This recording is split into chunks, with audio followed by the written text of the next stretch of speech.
For special senses, our focus is actually going to be on the eyes and ears, as you can see in the two pictures. Not that your other senses are not important, but they're not the ones that we're going to be actually focusing on. There's not much anatomy associated with your olfactory sense or your sense of taste or touch. So we're not going to spend much time on those. We're not going to discuss them basically. So the only thing that you need to know in terms of your taste, again, we're not talking about the anatomy, but just very basic overview of your sense of taste and your sense of a smell, is the number of the receptors and basically the tastes that are now I have to figure out my sentence. What you can actually taste in what parts of the tongue. But again, we're not looking at the anatomy of it. So when we're talking about the sense of the taste, which is basically gustatory sense, you have about total of 4,000 taste receptors or taste buds on the surface of your tongues. And these receptors can be found as these little bumps or elevations on the surface of your tongue. Not all of them are associated with that. Some of them are just for gripping the food and pushing it to the roof of your mouth. But most of what you actually feel as the bumps on the surface of your tongue are your taste buds. So when you basically damage those typically by eating something hot or touching something super cold, you may actually lose the ability to taste very well in that region until those taste buds come back. Now, in reality, the number of taste buds are divided on your tongue with having higher concentration of a specific taste in a specific region of your tongue. Now, the taste we're talking about is your common four tastes, which is sweet, sour, salty, and bitter. And then you have a taste called umami, which is what we actually identify as savory.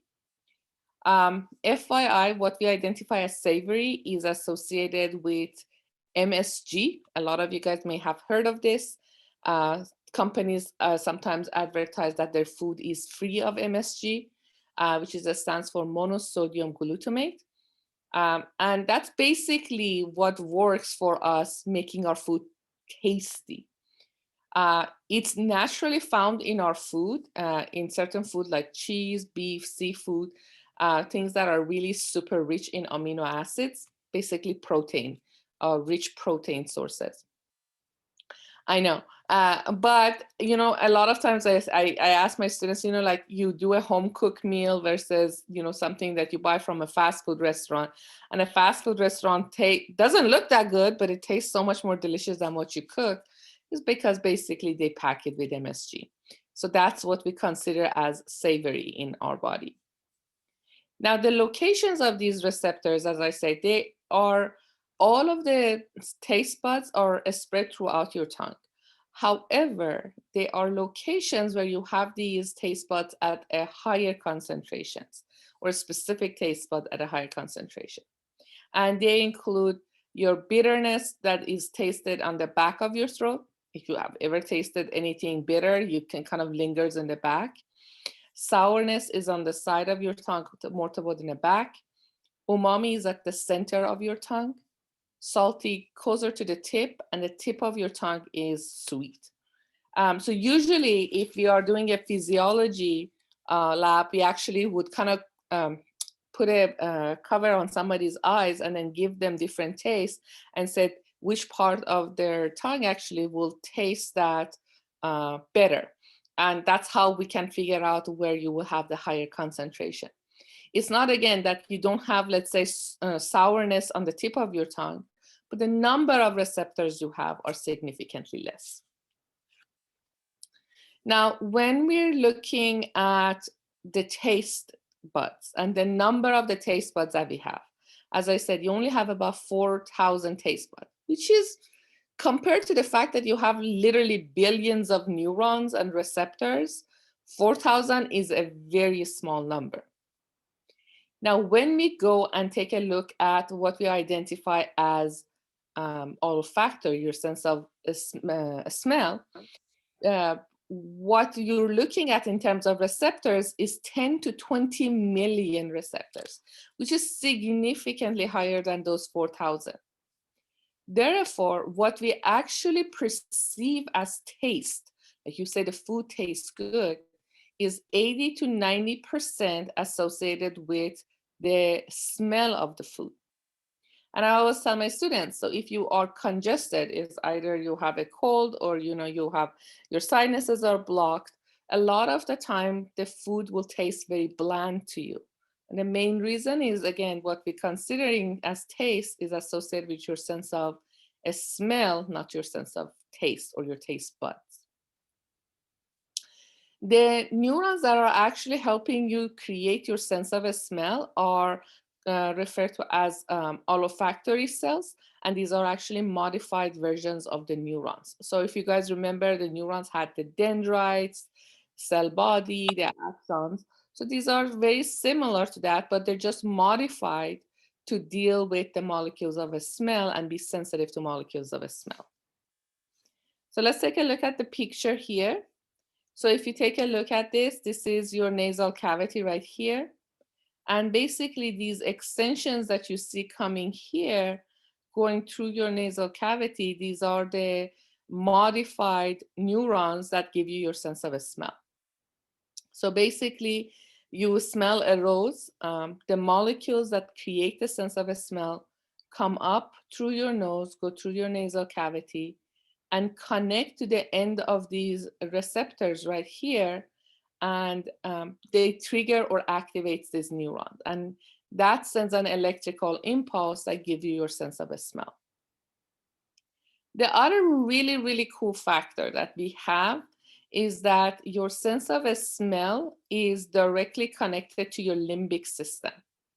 If you guys recall from our lecture last week, which I hope that most of you have reviewed already, limbic system is the one that basically creates your emotions and how you react to those emotions. So when you, and I gave you examples, like if you hear, if you were in an accident and you smell a tire burning, then that creates anxiety or agitation in you. Or if you were a kid and you have good memories of your grandma cooking for you, right? Whenever you smell that same food later on in your life, it creates that pleasant feeling in you. You seeing the food is not going to create the same feeling. So this sense of a smell is going to create the strongest emotion in you because it is directly connected to your limbic system. So keep that in mind. This is typically an exam question. Which of your senses is going to create the strongest emotion? And the answer would be the sense of a smell, because it is directly connected to your limbic system. Is this making sense so far, guys? Do you have any questions, clarification, or anything? Everybody signed in? I'm just going to throw that out there, making sure everybody signed in. Okay. So this is all we need to learn about your sense of taste and your sense of smell. Again, it's very simple. Now, what I'm going to do is we're going to dive into what we need to know for your eyes. So eyes are, again, more sensitive. There's a lot more information about it. The anatomy is much more complex. What we're going to start with is very basic overview of the anatomy of the eyes in terms of the gross anatomy. So we have vocabulary like your eyelids, which is the common terminology. The proper name for it would be palpebrae. So you have a muscle that basically allows you to open up your eyelid, the top eyelid, and move it upward basically. And look at the name, guys. It's pretty self-explanatory. Levator, as in lifting or levitating. Palpebrae superioris. So basically it's telling you this muscle is gonna lift up the superior eyelid, right? So basically opening up your top eyelid, which is the larger one. The second thing we have is a layer of translucent that covers the covering of the eye, like, or the white of your eye and the iris. And then also if you pull your eyelids down, you can see that kind of glossy looking layer internally inside that lines the inside of your eyelids. That transparent mucus lining is called conjunctiva. So again, it's found both covering the surface of the eye, you can have that glossy look to it, and then inside of your eyelids. So if you're looking at these area, and you can ignore this one, the conjunctival sac, you can ignore this one. If you look at your eye, what you can see is this layer that's kind of peeled off right here. That would be your conjunctiva. Now again, if it's covering the actual eyelid, so here is this area right here and down here, it's called the palpebral conjunctiva. If it's covering the roundness of the eye, so literally the glossy look you get on the white of your eye, that's referred to as the bulbar conjunctiva, because your eye is bulbous, right? Circular. So bulbar conjunctiva. Something that is not mentioned here, but I touched kind of for your information, when somebody gets a pink eye, which I'm assuming all of you have heard of it, extremely infectious, should not be touching or going near anybody. You can get it from animals as well. So it is transferable. It's when this conjunctiva actually gets infected. It is treatable, as people may know. However, it is something that is extremely contagious, and people should stay away from somebody with a pink eye. Not the pretty sight. Okay. The next thing we're going to talk about is what we call the lacrimal apparatus. So basically, put, this is how your eyes makes tears, and basically the direction or the path those tears take to get out of your eyes. So if you look at the lateral aspect of your eyes, so the outer aspect of your eye, right above your eyelid, so hidden right basically where you're between the area between your eyebrow and your eyelid, you have these tiny glands right here called the lacrimal gland. Anytime you hear the word lacrimal, that implies literally tears.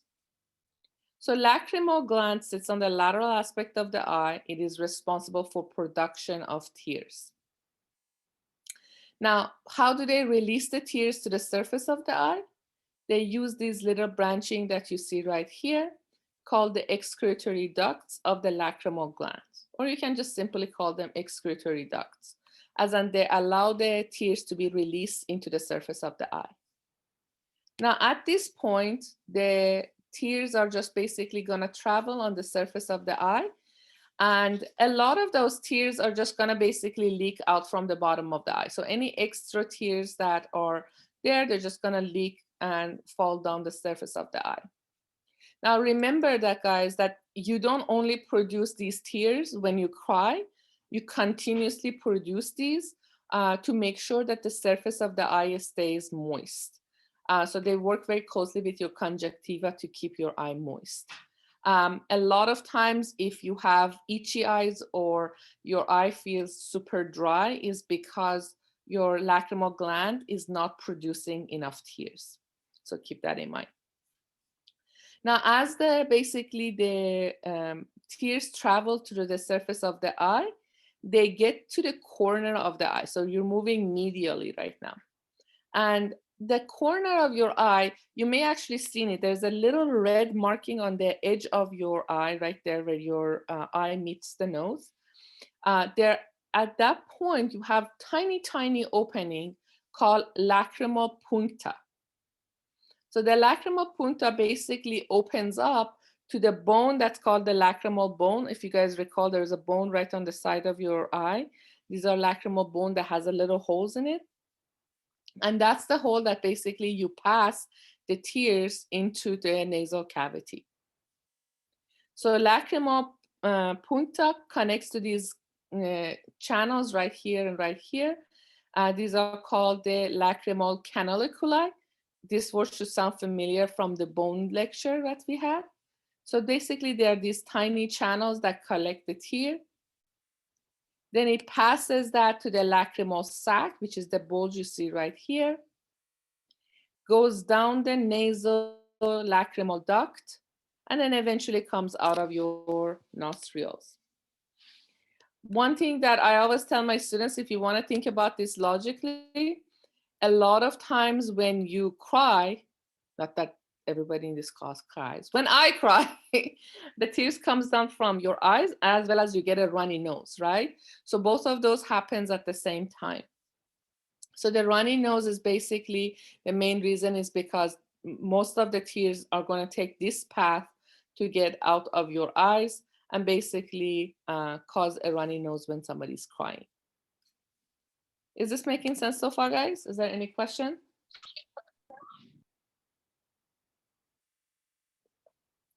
No? Great. So in an exam, guys, what type of question can I ask about this? You should be familiar with the image so you can label the components of the lacrimal apparatus. The second thing you need to know is where the order of the path.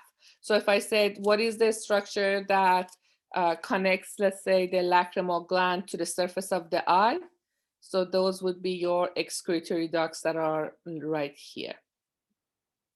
Or where is lacrimal puncta connects to, then it would be the lacrimal canaliculi. Okay.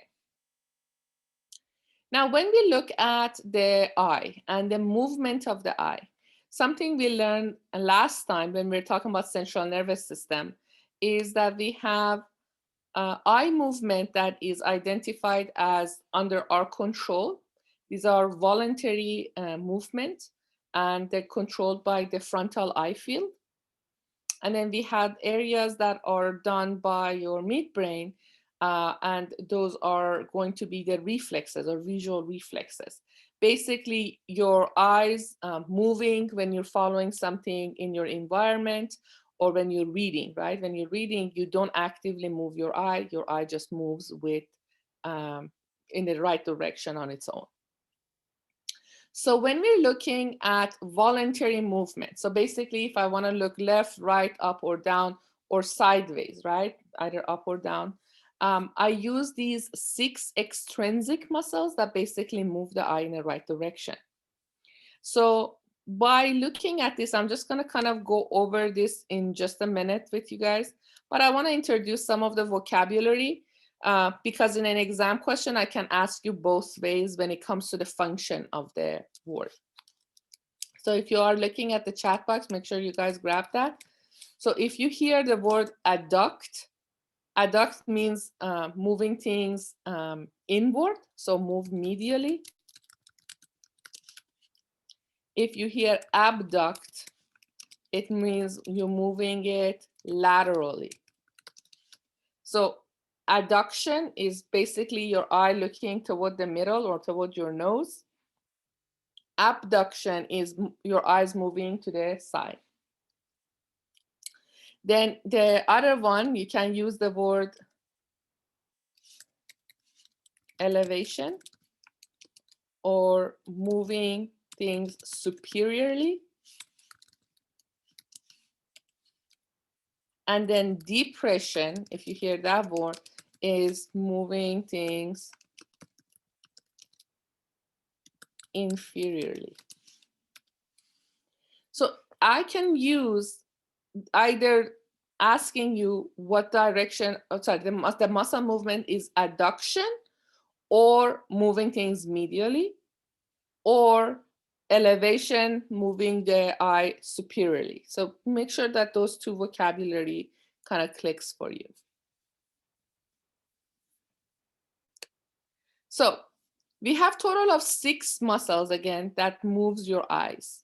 And if you look at the names are pretty simple. So if you look at the names, you have lateral, superior, inferior, and medial. So when you think about lateral and the word rectus, lateral means what? Side, right? They're on the side of the eye. And rectus means the muscle is straight. When you think about superior oblique, it means the muscle is up, but it's in an angle, right? Well, the angle is actually this way. Inferior oblique, it means it's down and it's in an angle. Superior rectus, it's on the top and it's a straight. Inferior rectus is on the bottom and it's a straight. And then lastly is what? Medial rectus is on the side and a straight. So let me show you the picture, guys. So look, 1, 2, 3, 4. There are 90 degrees away from each other, and these are straight muscles. So superior rectus, lateral rectus, medial rectus, and then inferior rectus. There are 4 of them. And then you have one that is in an angle. You only see the tendon for it right here. So this would be your superior oblique. And then this one you see coming in an angle right here would be your inferior oblique. So what type of movement each of these create? So this is already written on your thing, but I just want to kind of show you this. Lateral rectus and medial rectus are the easiest, guys, because all they do is, if you're talking about lateral rectus, is going to move your eye laterally. So they're just going to cause an abduction. So it's going to move the eye outside.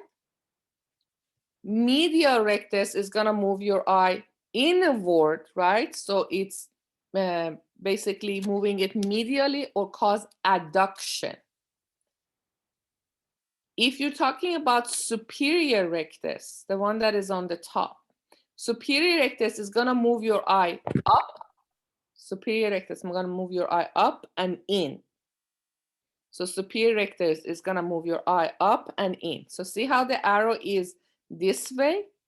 So up and in, it gives you this direction, basically. So when you're rolling your eyes, you're using a lot of your oblique muscles.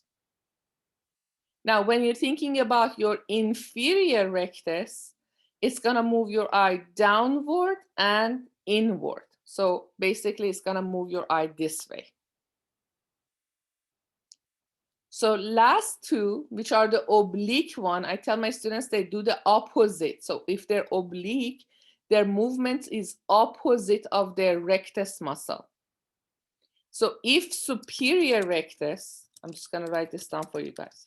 If superior rectus moves the eye up and in, okay, what is superior oblique do? Superior rectus is going to move the eye down and out, correct? Does that make sense? Down and up. Everything is opposite. So I understand that this is what I'm trying to tell you guys. So when you hear the word superior oblique, so if you hear the word oblique right after this, you have to reverse it. So if it's superior, it actually moves the eye downward. If the rectus is moving it inward, right, the superior oblique is going to move it outward. So if I ask if I'm using the proper terminology, superior rectus is going to cause the depression of the eye, okay, move the eye downward, and then also outward. So it's also going to cause abduction.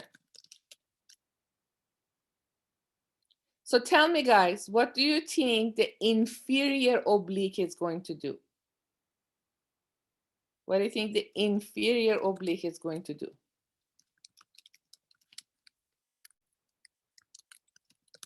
Type it in your chat box, please.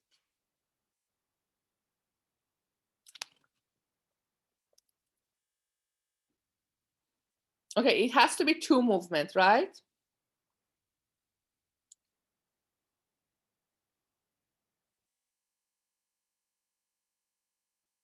So if it's inferior, it's going to move it up, guys, right? So what is the word inferior implies under normal condition?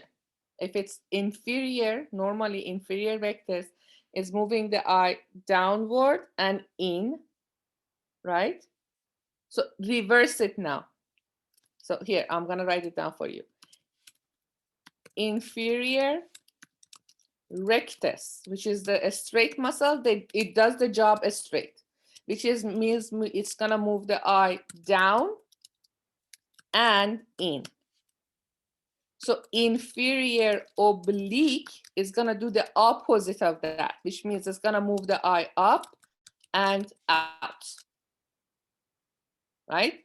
Every time it's like basically it's crooked. Think about the oblique, it's crooked, right? So it's not gonna do the job that it's supposed to do, it does it the opposite. So if it's up, if the name is up, it's actually moving the eye downward because it twists the eye. So if you're pulling it, it rotates the eye downward if it's up, and if it's downward, it's gonna do this. It's gonna pull it, so it's gonna move the eye upward.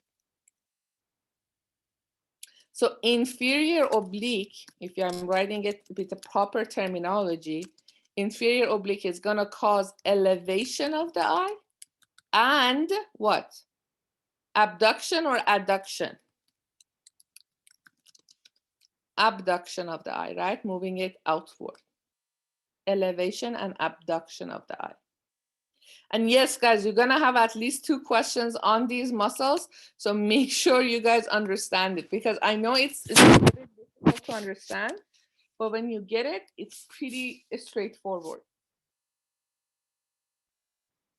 So I'm gonna repeat this one more time, and this is on, we're gonna move on. When you look at your 6 muscles, remember the rectus muscles are going to basically follow up with their name. So lateral rectus moves the eye laterally. Medial rectus moves the eye medially. Superior rectus moves the eye up and in. And inferior rectus moves the eye down and in. If you're looking at the superior oblique, it's gonna move the eye down and out.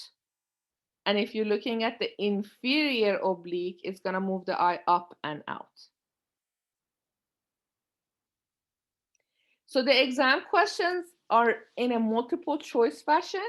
So it's not going to give you the option for you to write it down basically. So it would be like, which one of the one is the function of the inferior oblique? And then it would be elevation and abduction of the eye. So it would come up like that.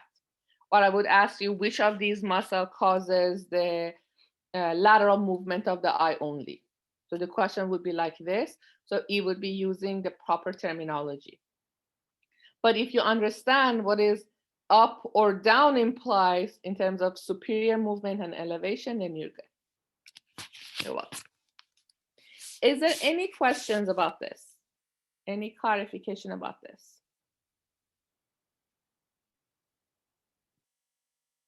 Okay. Yes, guys, practice this. Again, there's going to be exam questions on this, so we want to make sure you guys get that. And of course, ask me questions if it still doesn't make sense. So a lot of you guys have heard of people having lazy eye.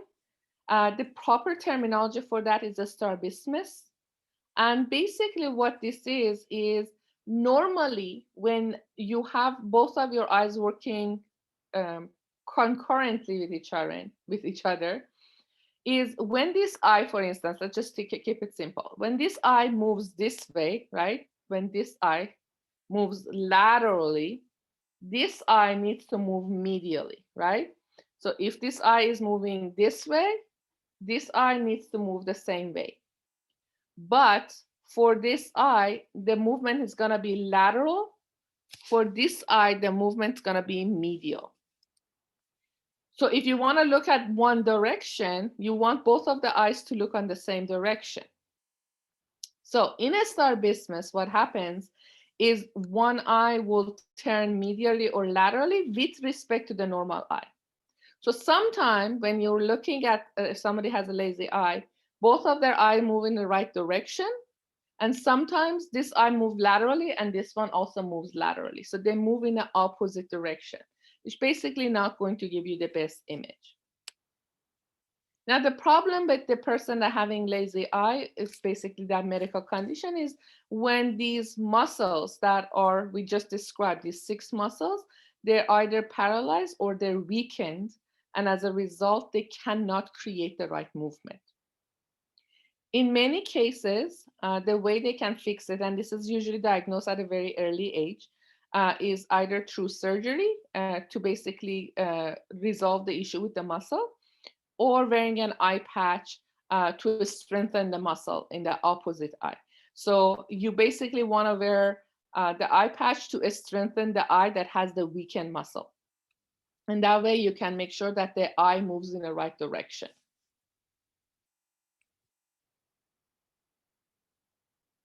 So now let's take a look at the actual anatomy of the eye. And this is, I think, one of your Canvas post questions. So pay attention to this, please. So when we look at the eye as a whole, and I'm not talking about components of the eye, which we're going to go over for each of these layers, but in general, when you look at your eye, you have three main layers within your eye. And when you describe the eye, you should have a layer that is responsible for basically creating your vision, which kind of makes sense, right? Because that's the job of your eye. So you have to have a layer that is responsible for creation of your vision or the function of the eye. You need to have a layer that is providing food or nutrients and oxygen for your eye. And then you want to have a layer that is responsible for protecting the other two layers, which is the one that provides nutrients, and the one that is producing your vision. So we have three functions, guys: protection, providing nutrients, and then providing or creating images. So logically, protection layer should be the outermost lining of the eye, because it's responsible for protecting the other two layers.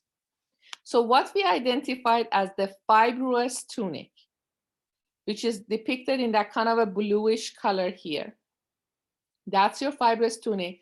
And if I say, what's the job of the fibrous tunic? The simplest word would be protection. So fibrous tunic function in one word, and I'm really simplifying this for you guys, is protection.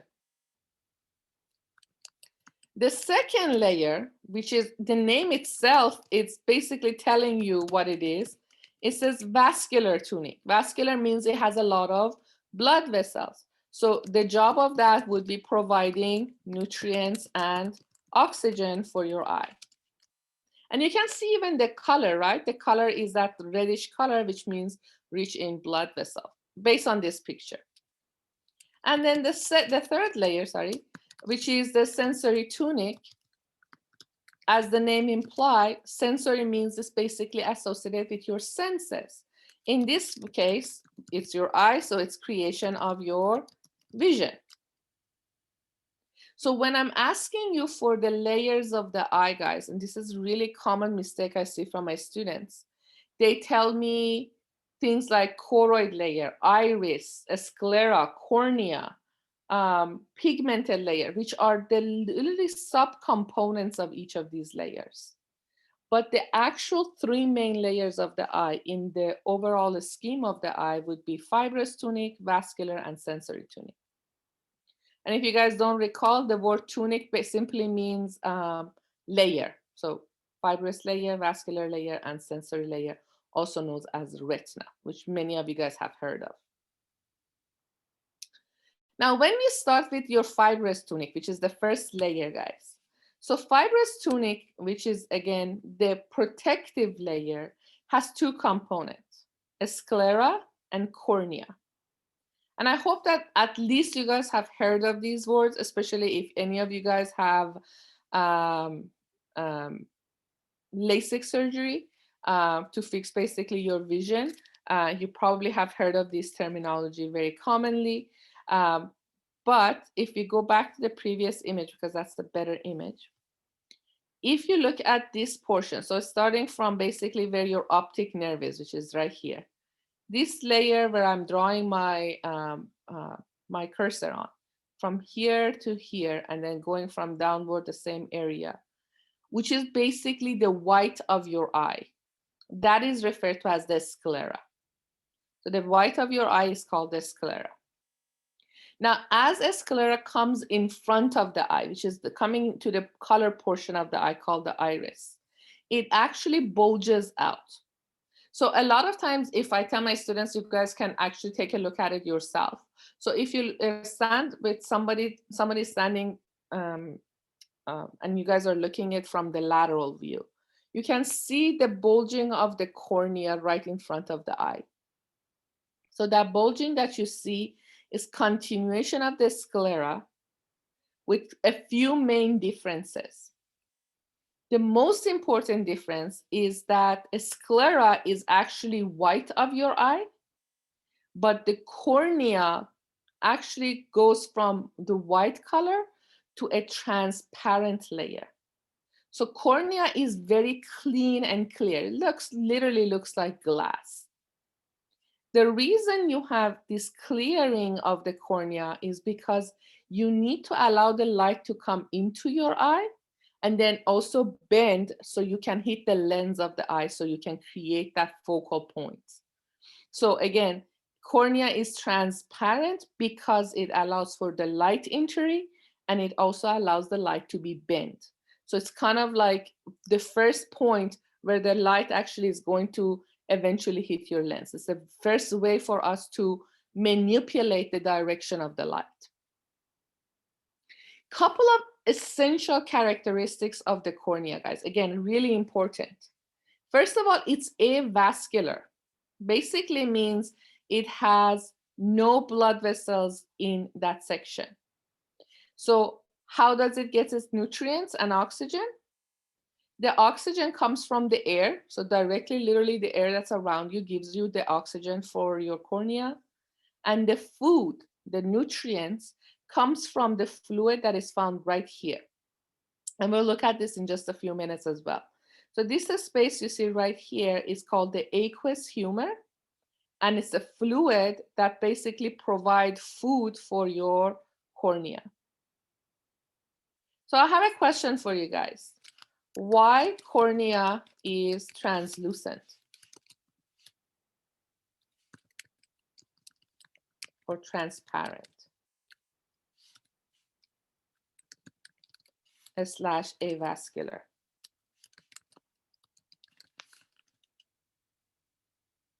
So why do I want the cornea to be avascular, basically, and transparent?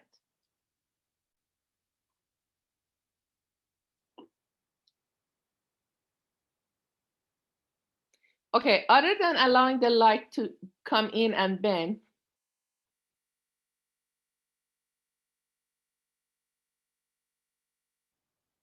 let me ask you this question as well. What sits right behind your lens based on, sorry, I just answered my own question. Based on your location, right behind your cornea, you have this biggest structure, which is your lens, right? So what is the importance of the lens with the help of the cornea? What does it do? It bends your light, right? It allows the light to enter the eye and eventually bend it, right? But why do I care that there shouldn't be any blood vessels in your eye? Or in the cornea region more specifically?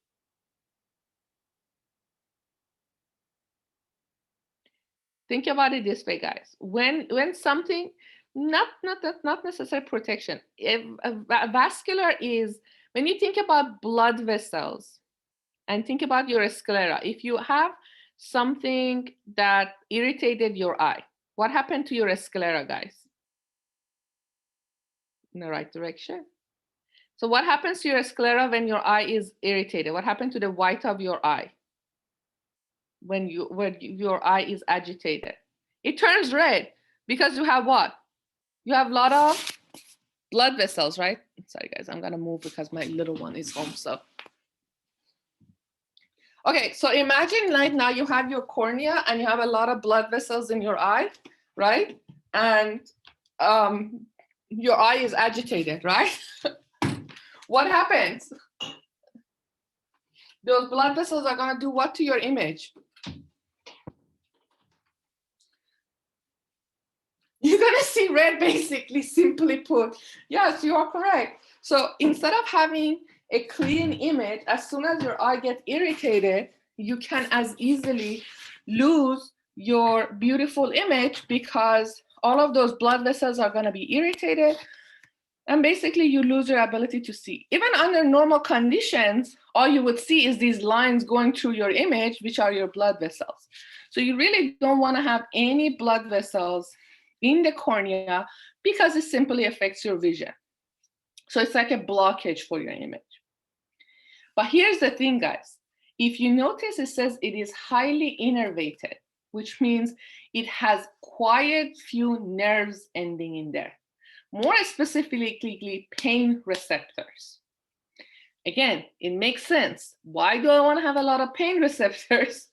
Because why is this? What can I do with the cornea and the lens and etc. that's associated with my eye?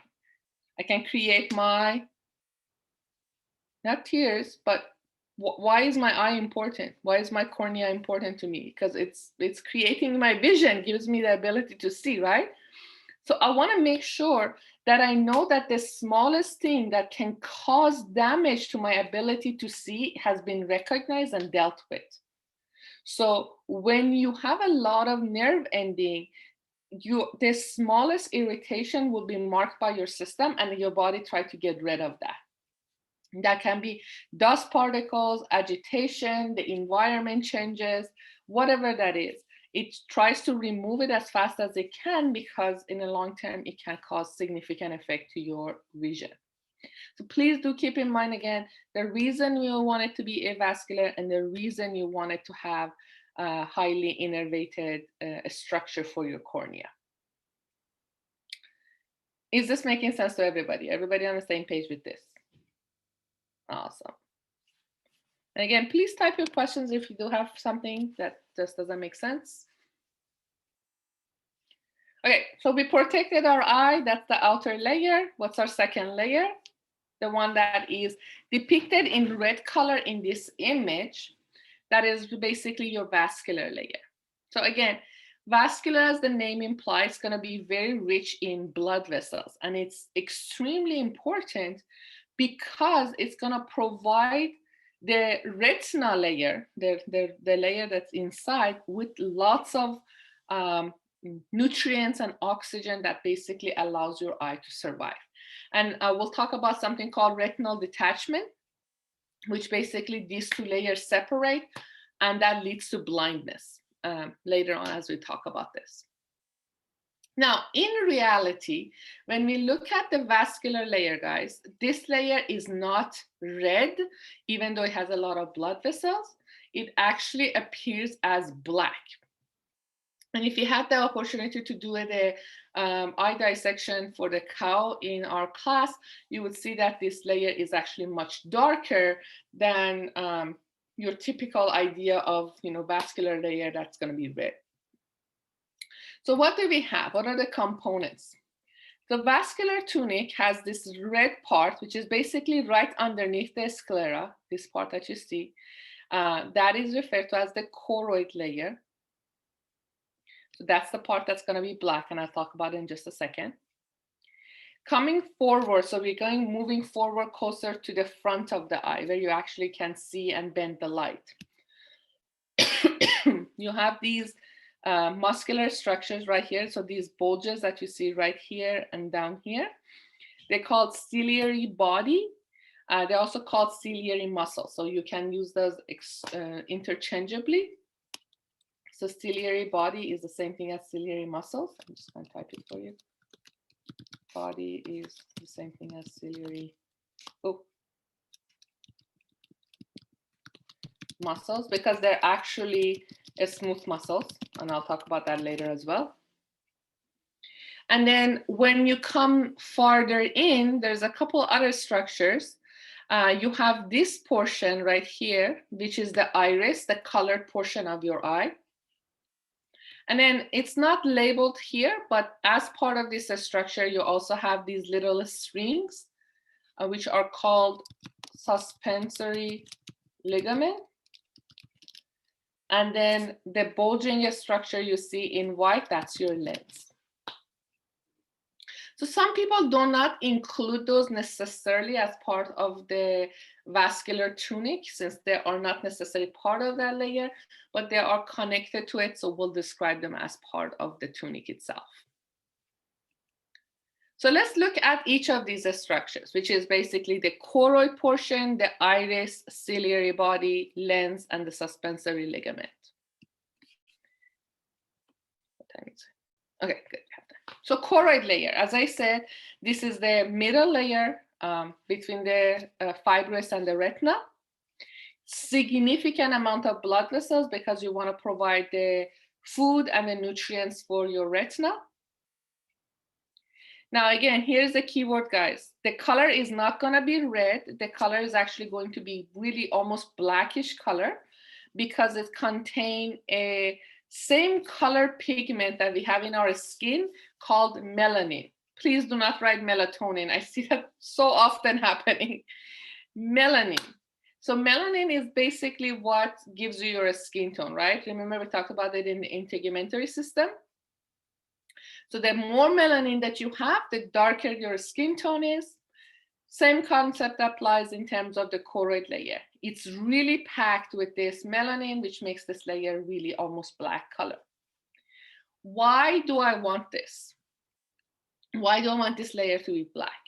So kind of think about when you look at the image, the light comes in, okay? The light comes in, bends, hits your lens, and eventually creates an image in your retina, which is the yellow lining or the sensory tunic. But does all the light that comes into your eye is used for creation of the image? The answer is no. There's a lot of light that enters, but not all that light is used to create an image. So what I want to see is the extra light that comes in. I don't want it to just go all over the place because every time it hits anything, it kind of confuses the eye, which means that your eye will lose the ability to create a very beautiful, sharp, clear image for you. So what is the solution? So the solution is that this dark pigment of melanin is going to absorb that extra light. So that light is not bouncing inside your retina and basically affect your image creation. Is this making sense, guys? Again, typical exam question. What is the purpose of the choroid layer? And again, that would be to absorb extra light and create an image, a clear image. So one thing that I note for my students is, you know how like nocturnal animals, when you shine a light into their eyes, you see that kind of reflection back, right? Their eyes shine. So they do have the choroid layer, but on top of that, they also have a very shiny layer. So they actually have both those layers. The reason for that is when they are basically in a dark environment, they want to maximize the use of light. So they don't want that choroid layer to be as big or as strong as it is in humans. So they do want the light to basically bounce off inside the eye and give them the ability to create an image or create a better image in a dark environment. So what you're actually seeing is that reflection, literally the light going into their eye and that shiny layer reflecting the light back out. And that gives you that shine that you see in your images. Which I think is pretty cool. But humans don't have that. For us, if you look at the retina on a cadaver, it's really dark. There is no reflection coming back out. Can I clarify any points for you guys, or is this making sense so far?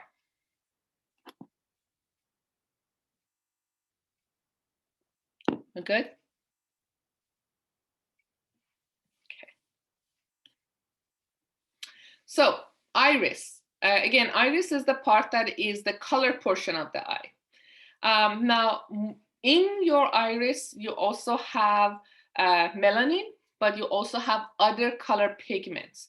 And that's why you have each individual basically has a very unique color eye. Um, the amount of these color pigments basically create that. And this is directly related to the genetic component you receive from your parents. So the genes that you receive from your parents basically determine the ratios of those color pigments and tell you the color of your eye. Now, again, it is continuation of the choroid layer. So if you go back to the image that we were looking at, so here is the choroid layer, here's my ciliary muscles, and then that continuation becomes your iris. Now, iris is made up of a smooth muscle, and I want to just kind of go forward and show you this. So a smooth muscle of the iris is actually two types. So you can actually see it in this image. At the center of your iris, you have an opening, okay, the hole. This hole is called a pupil. So again, pupil is the central hole of the iris when the light is passing through. A lot of my students actually think that when you look at the eye and then, shine the light and the pupil gets smaller and bigger, that is an actual structure. What I want you to understand is that pupil is literally an opening. It's a hole at the center of your iris. And that hole, the size of that hole can be adjusted by the iris muscle itself. So when we look at the iris, which is what you see in blue in this image, the iris is two muscles, two group of smooth muscles. The one that are immediately surrounding the pupil, which is that black hole, these, as you can see the shape, they are circular. And then the one that is after the circular muscles, these ones right here, they're radiating outward, so they're called literally radial muscle. So circular and then radial muscle. So what do these muscles do? So let's take a look at the image you have at the center. So right now I'm sitting in a room, relatively good lighting. My pupil is halfway in between. It's not too tightly closed or widely open. So that's under normal condition.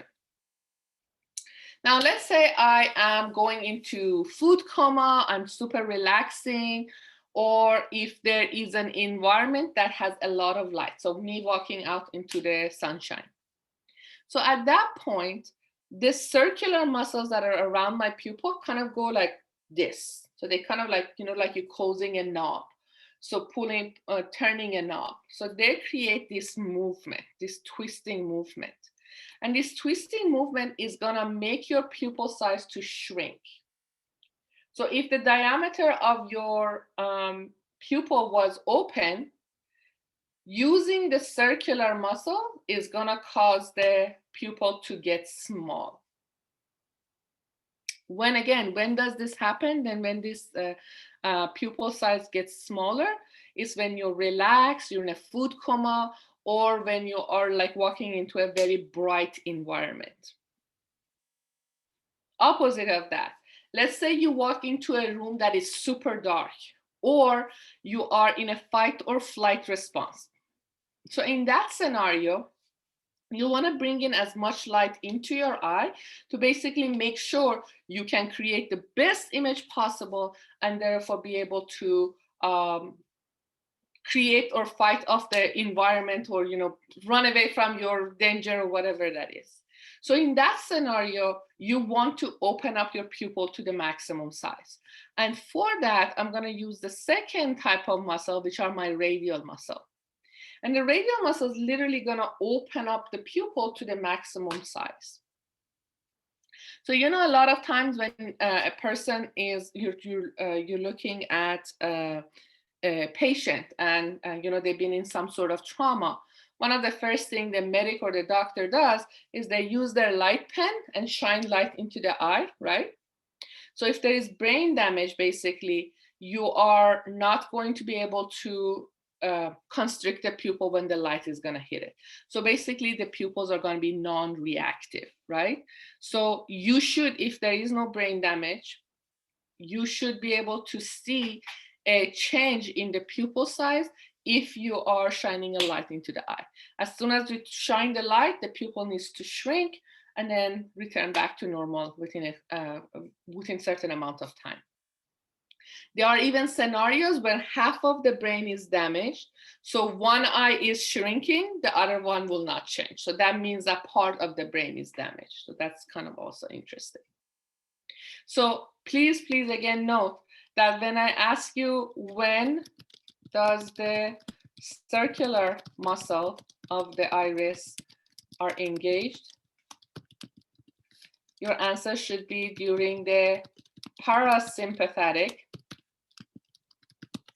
nervous system activity, which is again rest and digest,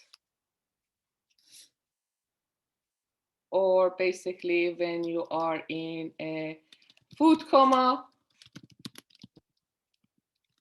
or during basically housekeeping. So when does the radial muscle engage? This is during the fight/flight response.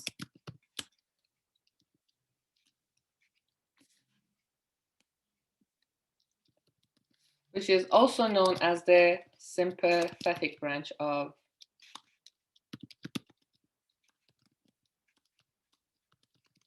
nervous system. Can I answer any question for you guys? Is this making sense?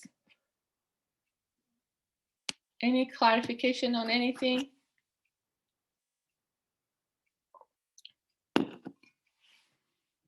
Good? Okay.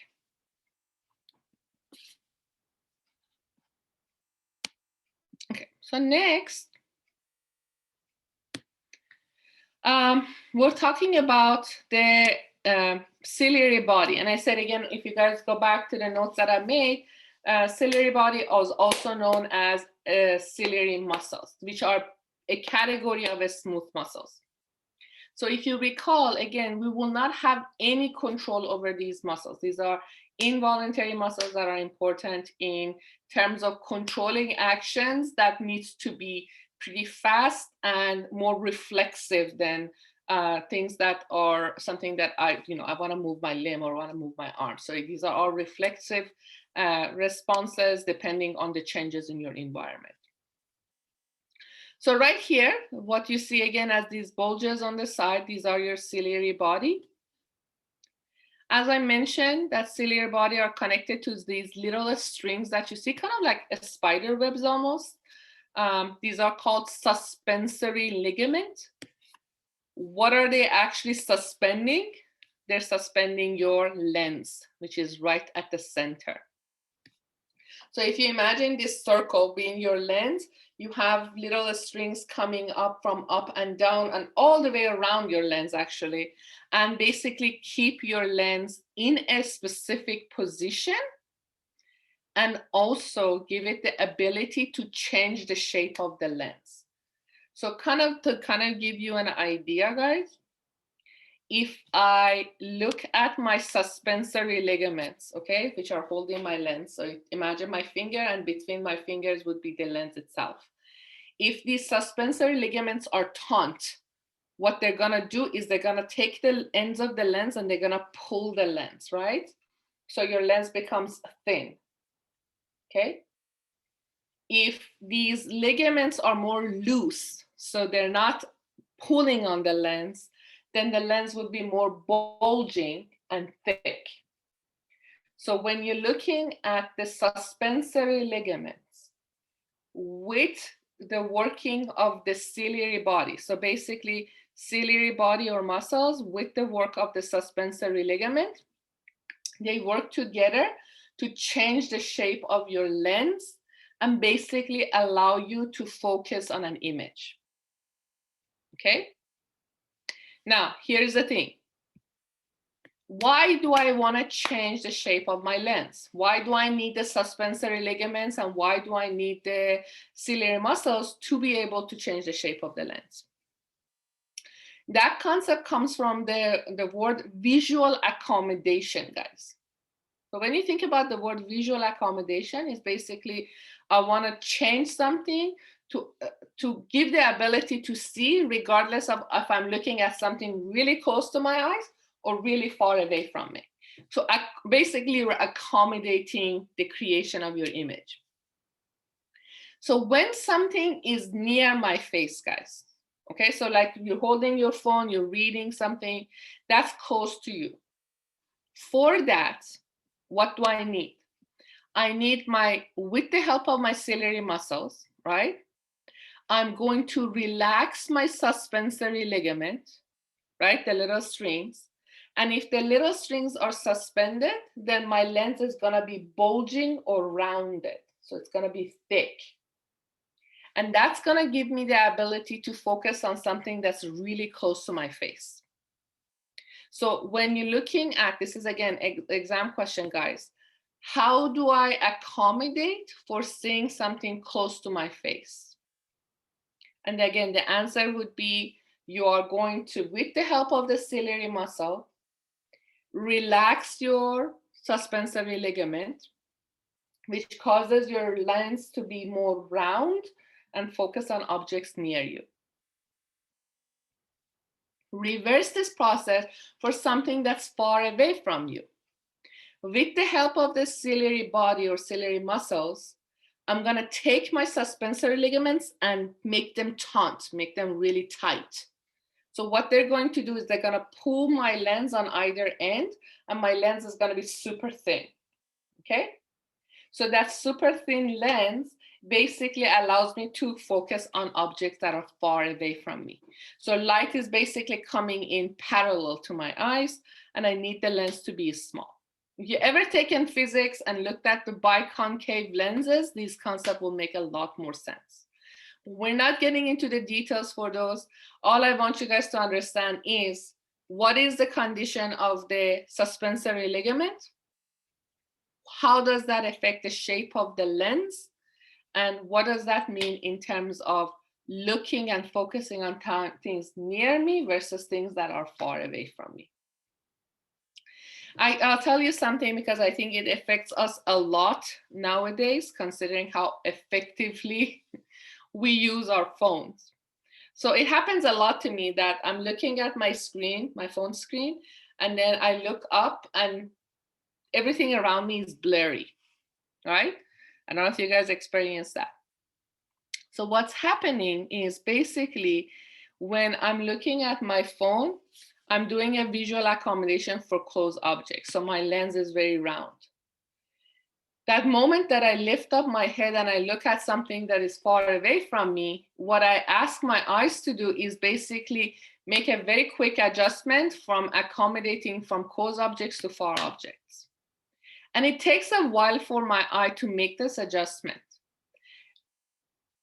The adjustment that I'm talking about, if you are a healthy individual and you are switching between far and close object accommodation, should happen pretty fast.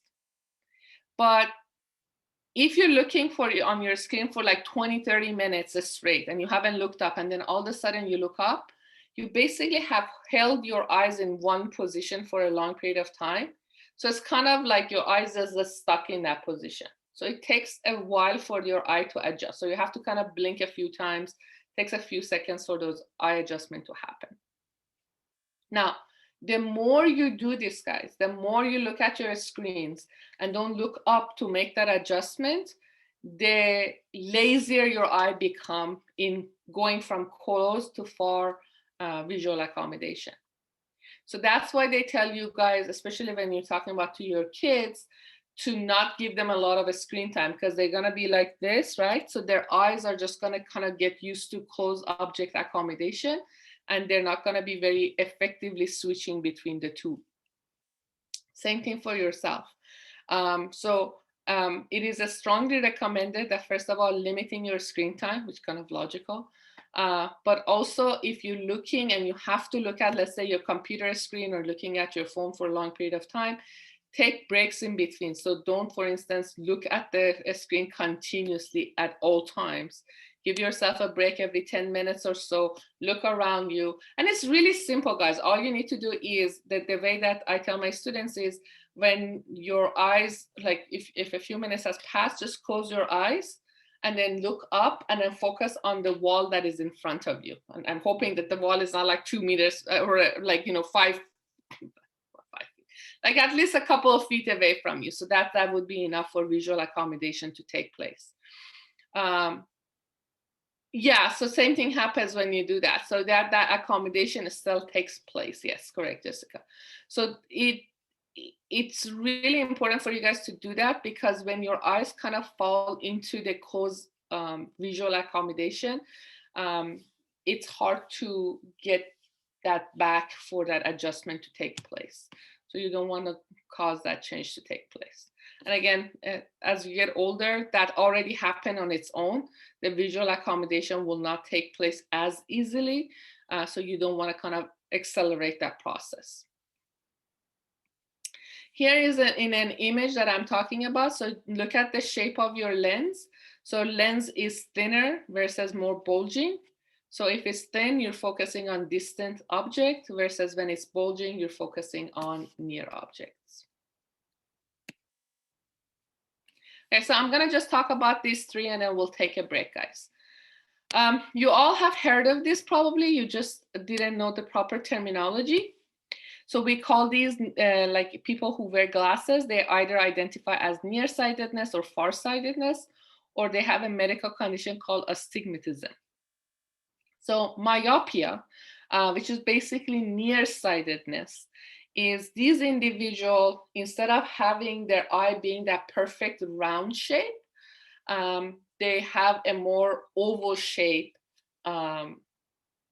eyeball. So the light actually focuses in front of the retina. So here is the focal point, but it's supposed to be focused here. So for these individuals, basically, again, the eyeball is too long, so the focal point is in front of the retina. So these individuals, if you're looking at these individuals, they can see really well from near, but they have a hard time seeing from far. Hyperopia, which is the opposite, is that the eye is a smaller or more, I guess, shorter than the regular eye. So the vision or the focal point is behind the eyeball. So in that case, you can again see images that are far from you better than the images that are close from you. Astigmatism, which is another medical condition, is there is problem with the curvature of either your lens or the cornea. So make sure you notice both of these. They both break or bend the light. So if there is kind of imperfection in your cornea or lens, when that curvature, that beautiful curvature, then you have astigmatism. So astigmatism is literally, you see some images as blurry because you're unable to focus the light properly. The good thing about all these three conditions is that you basically can fix them with corrective glasses. So here is basically what the images would look like for different people. Here is a normal person, so you can see the image clear for both, right? Near and far. If you're myopic, which basically means nearsighted, you can see objects near you clearly, but far away objects are not very clear. Hyperopic, which is farsightedness, you can see far, but the near is not very clear. Astigmatism is that kind of, again, blurry vision. So you kind of see, sometimes you see double. It doesn't always happen, but it's really easily fixable. All three conditions that we have described here are really easily fixable with corrective glasses. And nowadays they just do, a lot of people just do LASIK surgery, which lasts many, many years before the eye starts to basically gets weakened again or change again. Okay, so it's 9:18 right now. Let's stop here. Let's take our break till 9:35, and then we'll continue with our sensory lecture, finishing up the eye and then moving up to the ear. Unless there is any last minute questions about what we described, go ahead and take your break and be back by 9:35, guys. I'm gonna pause the recording. The recording. Okay, so we have talked about 2 of the 3 layers of the eye. So we're going to talk about the most important layer, which is the 3rd layer, your retina or sensory tunic. So let me go back one slide. Sorry. Okay, so the inner lining of your eye is the sensory layer or retina, which is depicted here as also known as the neural layer, basically. So we have 2 layers within the retina itself. One is the outer pigmented layer, which is basically very similar to the choroid layer. And the second one, which is the one that we want to really focus on, is your neural layer, which is the one that has the receptors that basically give you the ability to see. So the pigmented layer, which is the inner layer right here, it's again connected to the choroid layer. It does contain a significant amount of melanin. So again, physically or anatomically very similar to your choroid layer. It helps you basically prevent the light from getting scattered inside the eye. And a really cool fact about that is that it helps store vitamin A. So you know all the time that you say, eat carrots, it's good for your eyes, etc., etc. Carrots are very rich in vitamin A, and the location they get stored in for your ability to see is within this pigmented layer of the eye. That was kind of cool. Okay, so let's talk about the main part of this layer, which is the neural layer. So within this neural layer, you guys have what we call photoreceptors. As you look at the name, photo and receptors. So photo refers to the photons of light, and then receptors are basically sensory receptors or your neurons. So these receptors are going to basically be sensitive to light. Now, photoreceptors have 2 categories. One is called cones and the other one are called rods.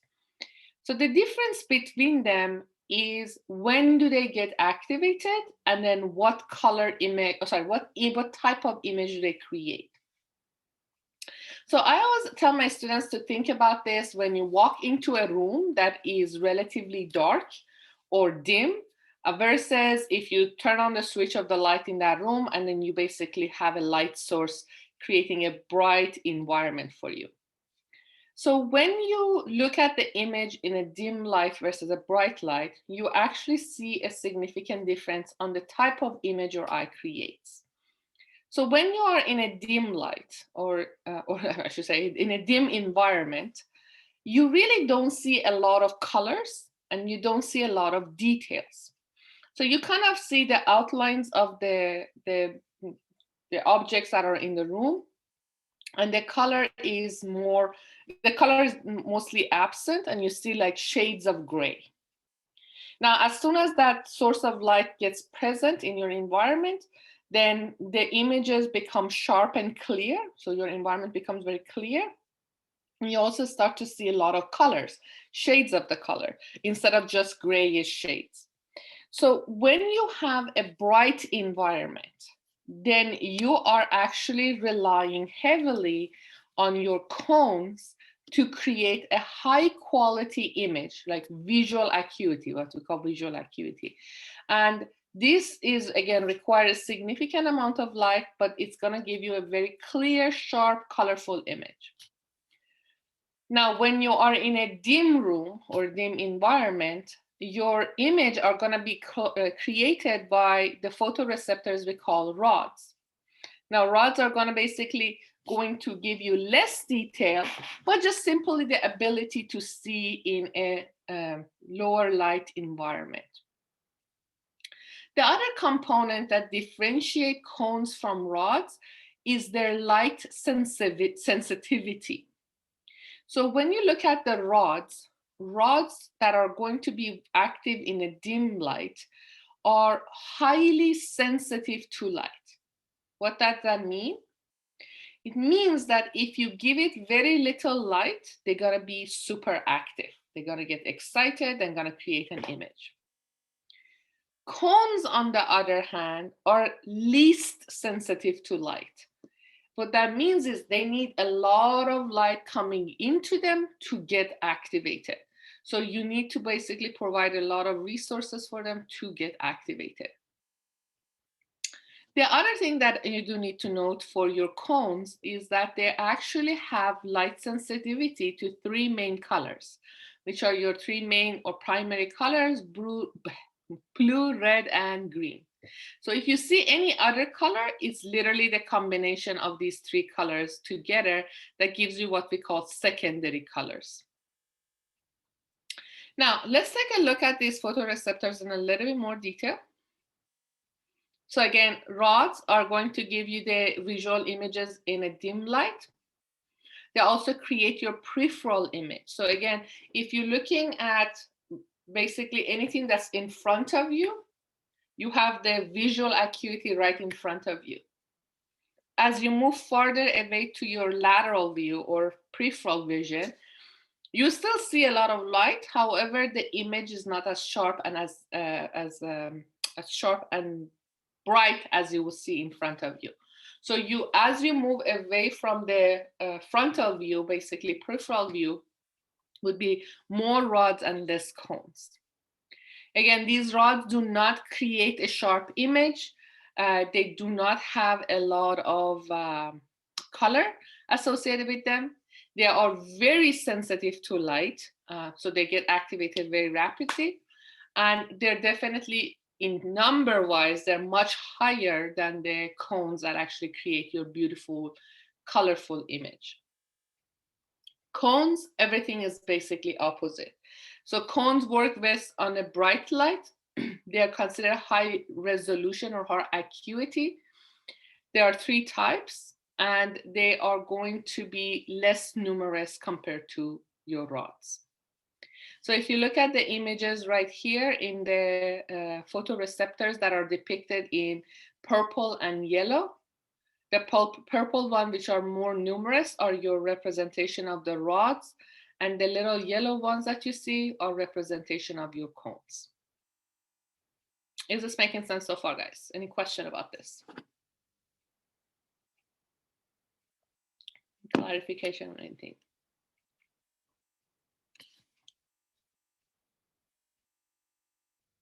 Okay.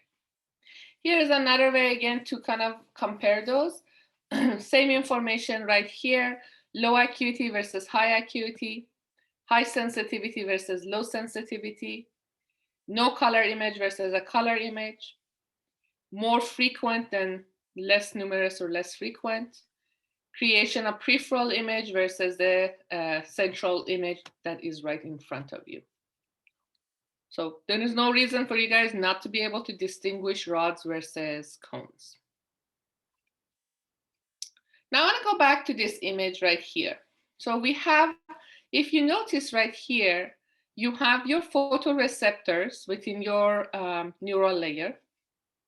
And again, the job of these photoreceptors is to take the light that comes into your eye and convert it to electrical impulses, because these are basically neurons, right? These are photoreceptors are basically neurons.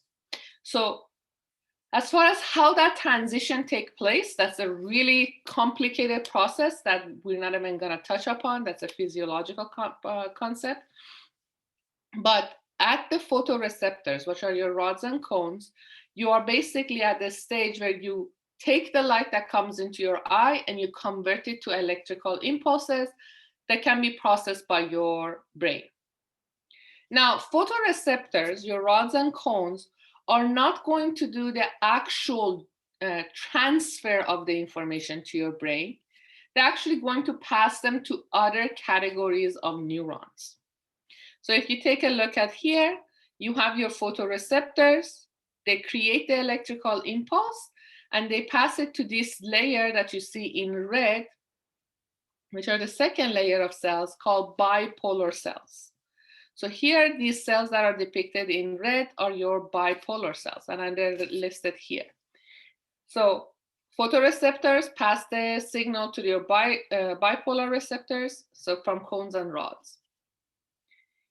Now, bipolar receptors or cells take the electrical impulse or signal and pass it to the third type of neuron, which you see in blue color here. Sorry, that's clearly blue. White color cells right here. And these are called the ganglion cells. So bipolar passes the signal to the ganglion cells. Now, what do ganglions do? What is the job of the ganglion cells? So notice if you kind of like visualize a neuron has dendrites, cell body, and axons, right? The three main parts. So in this image, here are your dendrites. So these little extensions are your dendrites. These chubby pieces right in the middle would be your cell body. And then these extensions, you can see they're much longer. Those would be the axons of these neurons or these ganglion cells. Now notice how the ganglion axons, these little extensions, are kind of merging in together, right? They're all coming in together. So when they come together, they actually form one single structure, and that single structure is referred to as your optic nerve. So if you look at your eye, I'm going to go back to the image right here. So see how there's three layers right here? So one layer, two layers, three layers. First layer are your rods and cones right here. What you see in reddish color would be your bipolar cells. And then this third layer, that's kind of like little circles in white, those would be your bipolar cells. The axons of the bipolar cells, sorry, the axon of the ganglion cells, which are the last layer, these ones right here. When they all merge together, they form this yellow line that you see right here. And they all merge together to come out of the back of the eye as your optic nerve.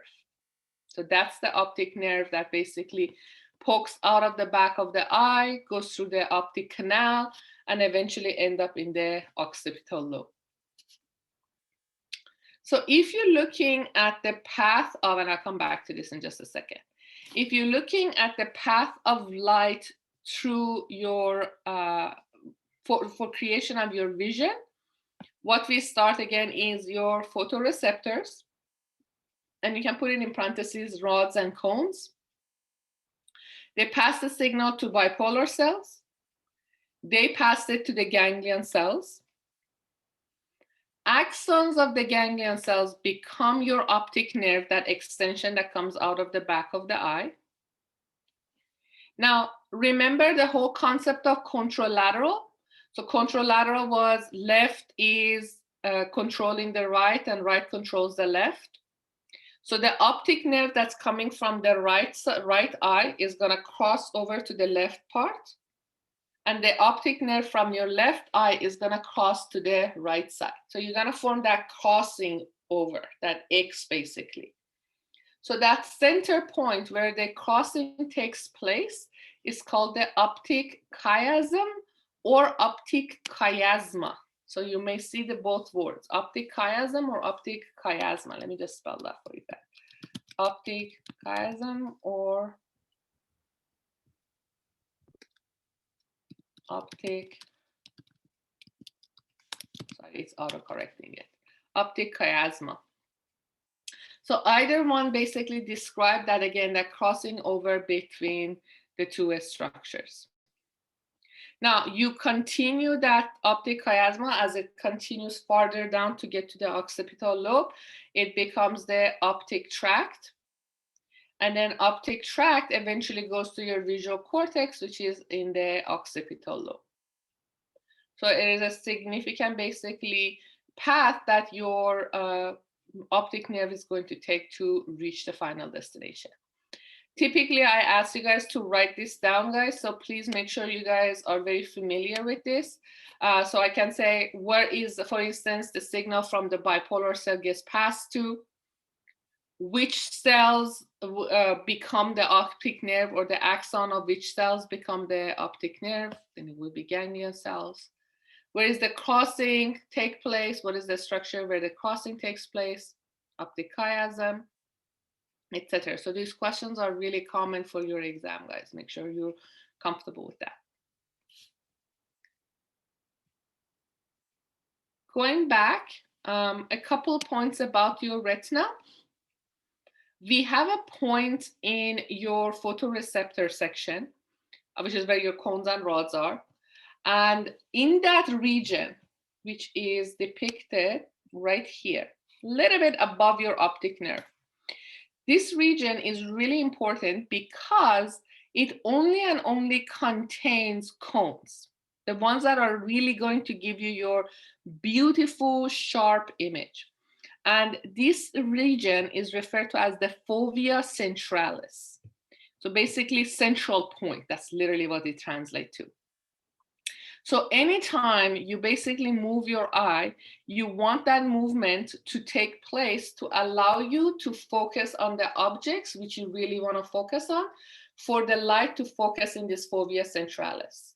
So let's say I want to look right in front of me and I want to focus on, let's say, my camera right here.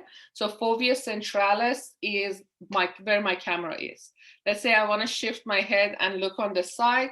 Again, the fovea centralis is going to be on the object that I want to focus on. That's where that point is going to be. The second thing that I want you guys to understand is the following. Where you have all of the axons of the ganglion cells coming out to form your optic nerve. So here is basically the region right here. All of these yellow things that you see are basically the axons that become the optic nerve. At that region, that exit point from the eye, because it's occupied with all of the axons, you will not have any cones and rods present in that region, right? Because it's literally taken over by the axons of the ganglions. And as a result, because you lack those photoreceptors, you will not be able to create an image in that region. So that spot is literally called a blind spot for us. The actual scientific name for it is called the optic disc. So as the name implies, blind spot simply means you have no photoreceptors, which means the light that hits that region will not create an image. So if you were again in a class and we would actually be running this experiment, blind spot would have been a spot where you would have no image. Like you can figure out where that spot is by doing a quick experiment. So fovea centralis and blind spot or optic disc are literally opposite of one another. One creates the best image, the other one has no image. Any questions on clarification on anything we described so far, guys? We're good?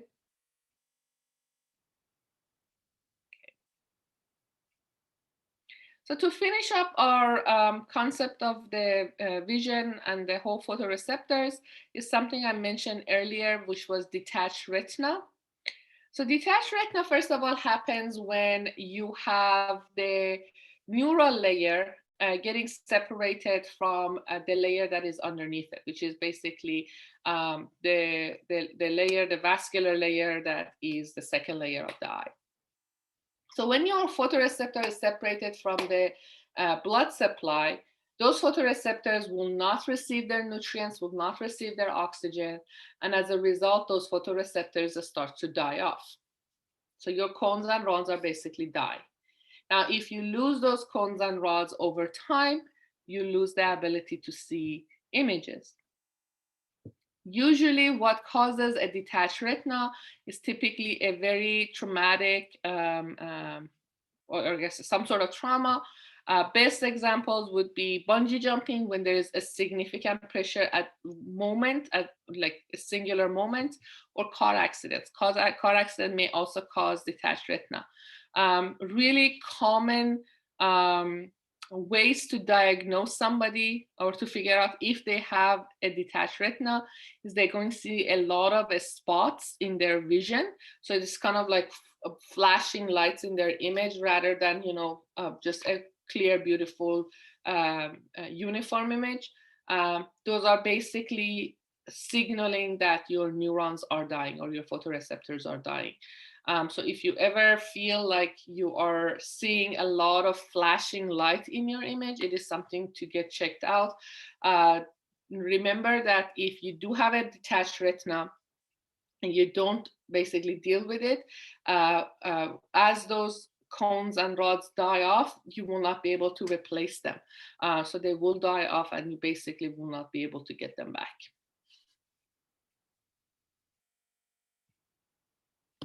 Another thing that we have is the concept of color blindness. So it's inability to distinguish certain colors from one another. This is typically very distinct to certain colors, for instance, inability to distinguish between red and green. That's the most common type of color blindness that we have. So there are basically red and green photoreceptors are not working very well with each other. So if you have ever gone to a doctor's appointment or optometrist appointment and they kind of show you that colored book with the numbers in them, and you kind of say, oh, what's the number at the center of this, at the center of this? That's basically what they're looking at. So hopefully all of you guys can see the first image, or the one in the left, you have number 8 at the center, and the other one is number 12. So the other scenario, when you have people that are partially colorblind, they are under artificial light, they are unable to distinguish the colors. However, if you place them in an environment that is more bright, then those photoreceptors that they have starts to work and they can make that distinction. So a lot of times you may see people that have color blindness and they can't distinguish between brown and black or blue and black when they are in their bedroom. But when they go outside with the sunlight, they can actually make that distinction, which is kind of cool. So in those individuals, again, it's not a full color blindness. They do have working photoreceptors. They're just not as strong as they would see in an individual with the normal vision. And when we look at the eye, the other thing that we have is the chambers of the eye. So when you look at the eye, there are actually 2 types of fluid that is found inside. The fluid that is found in the posterior segment of the eye, which is, if you take a look at this image right here, this whole area that's kind of grayed out, this little bulge within the eye itself, which is majority of the space inside the eye, that is called the posterior segment, basically the back of the eye. This fluid, or the fluid that can be found in there, is called vitreous humor. Vitreous humor means basically the fluid is very viscous or thick. It's almost gelatinous, guys. So this fluid is almost gelatinous. What does it do? It basically helps keep the shape of the eye. So that roundness of the eye that we see, that beautiful shape of the eye, the ability to have all those 3 layers stuck together, right? Your retina attached to your vascular tunic, attached to the fibrous layer.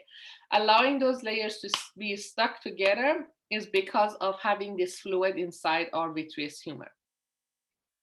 Vitreous humor is actually formed when you are in the embryonic stage, and it doesn't change. So that fluid stays in there, guys, and it doesn't change. So if you have some sort of trauma, okay, that causes the posterior segment to leak this fluid, this vitreous humor, literally the eye is going to go down, right? So it's literally the eye is gonna deflate, and there's no way of fixing that. So if the vitreous humor for some sort of trauma, like car accident, again, is a really typical one, or something hit your eye and punctured that cavity, there is no recovery from that, and basically you need to take the eye out. That eye is lost. There's nothing you can do about it. Now, the other cavity that we have is called the anterior segment. And please pay attention to this, because that's the That's the one that my students sometimes get confused about. So the anterior segment starts from here, where the space around your lens is. So the fluid that flows right here, and also the area right behind your cornea, which is this area right here. So both of these areas are referred to as the anterior segment. Now here's the keyword, guys. Anterior segment is broken down to two cavities, as I say. The ones that are behind the lens or by the side of your lens, which is called the anterior chamber, and the area right behind your cornea, which is called the, this is the posterior chamber, and the area behind your cornea is called the anterior chamber. Both of these chambers carry a fluid called aqueous humor, which is, again, very watery. It's continuously being resupplied and recycled. So this fluid that you have going from here, going through your pupil and coming to the front, this fluid is continuously being recycled. And you can kind of see it getting started from here, going through this, and then being collected here. So it's very different when it's compared to your vitreous humor, which is basically formed at the embryonic stage and is with you for the rest of your life. So when you're looking at this fluid, please pay attention. Am I using, or when you're looking at the questions for this, am I using the word posterior chamber or posterior segment? So if I say posterior segment, the fluid is called vitreous humor. But if I call it posterior chamber, then the answer would be aqueous humor. So they're both posterior, but that's posterior segment versus posterior chamber. Any questions about this, the type of fluid that we have? Okay, good.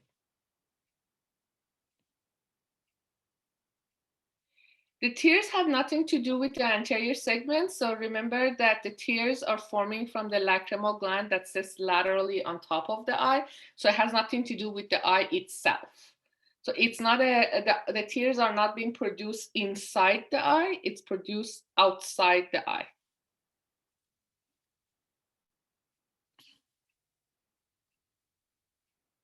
Okay, so we're done with the eye anatomy. Unless there's any questions for me, please type them in your chat box. Okay. So there's total of two cavities, or two two segments, posterior and anterior segments, but the anterior segment itself has subcategories, which is the anterior chamber and the posterior chamber. So technically there are two main ones and then two subcategories within the anterior segment.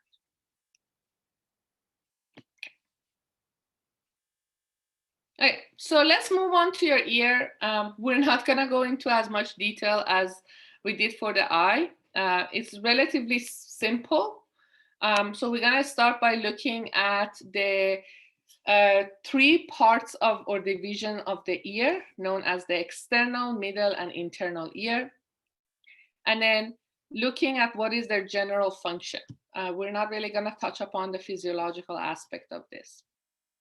So first of all, when we're talking about the external and the middle ear, the function, the main function associated with them is associated with hearing. More specifically, the outer and middle ear are responsible for transferring the sound vibrations. So all they're doing is it's a path for transfer of sound vibrations. The inner ear, which is the most complex part of the ear, and that's the one that if you have problems, typically you have loss of hearing for life. There are possible treatments for it, like cochlear implant, but it is responsible for actually taking those vibration of the sounds and converting it to electrical impulses. That's one of the main functions of the inner ear. And then the second thing that it does, it's associated with equilibrium. If you guys recall, equilibrium is basically your vestibular sense that we talked about it in the central nervous system last time. So basically figuring out the position of your head in the environment.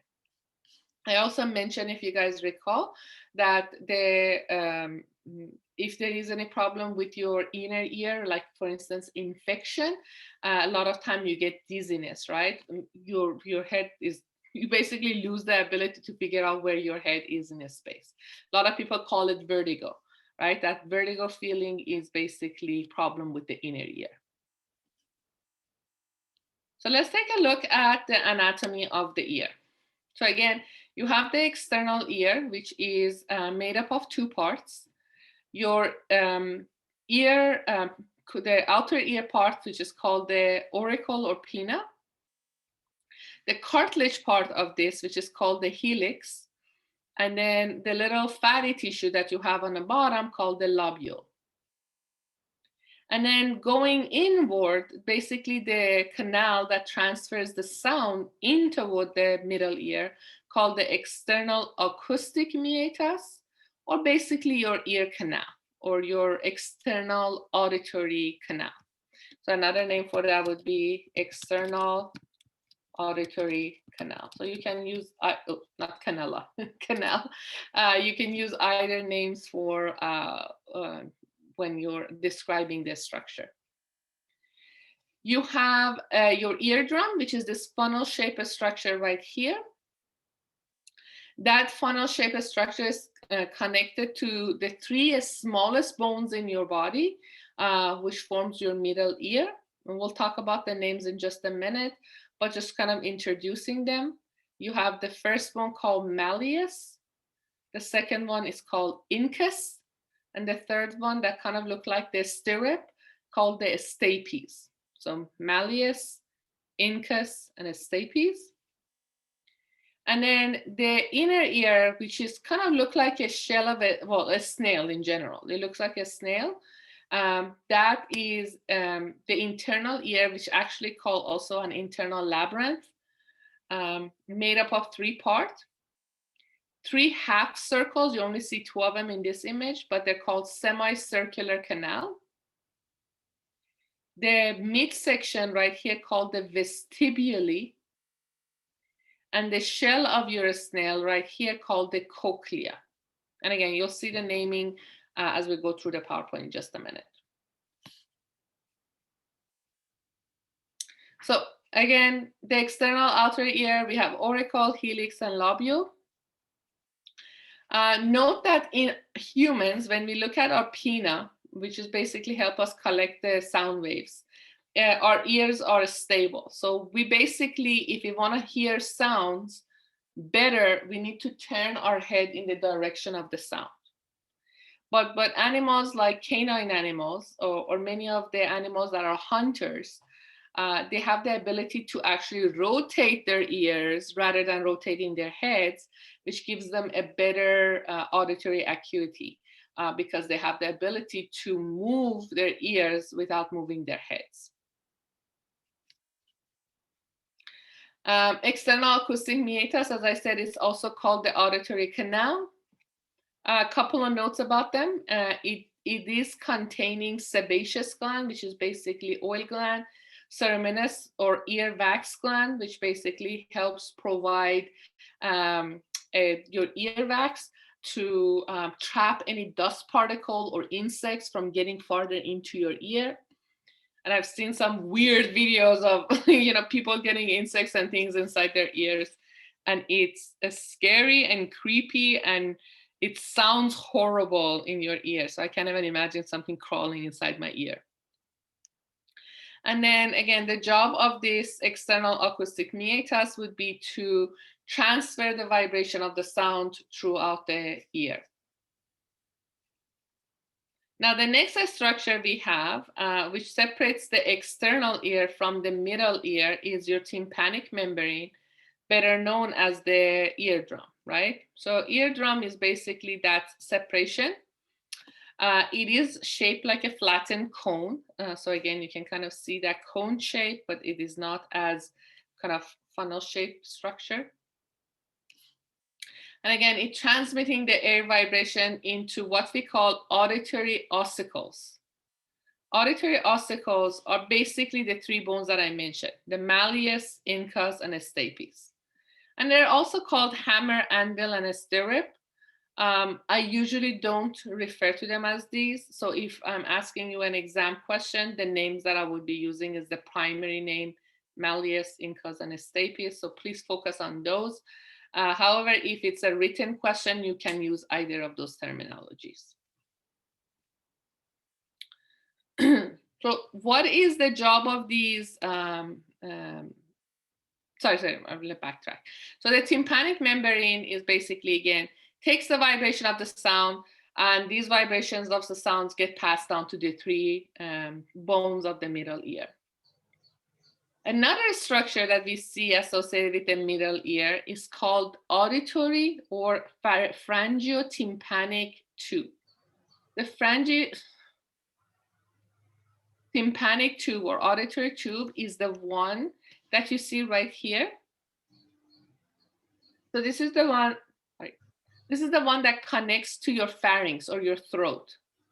So pharyngotympanic or auditory tube is a way for you to equalize pressure that is found here, which is your middle ear, and the pressure that's in your atmosphere, the air outside pressure. So this is basically when you go to a high altitude or low altitude and you want to pop your ear, this is the tube that actually does the work. The pharyngotympanic tube is the one that does the work. So by things like swallowing or chewing gum or yawning, I can open and close this tube and help equalize the pressure that is found here in this space, the pressure that is found on the opposite side of the tympanic membrane. If you ever have kids and that child is susceptible to ear infection, this is the main reason for it, is because of the pharyngotympanic or auditory tube is more flat in kids rather than angled in adults. So you have a really pronounced slope in an adult versus in kids are more flat. So basically, if you have an infection in a throat for a kid, that infection can easily come up and get to your middle ear. And that infection can basically cause an ear infection. In adults, if you notice, adults don't get as much ear infection as kids, because for an infection to get to your ear, they need to kind of go up a slope or a mountain. So it's harder for the infection to travel up and basically cause problem for the middle ear. Is this making sense, guys, so far? Any questions about that? Mm-hmm.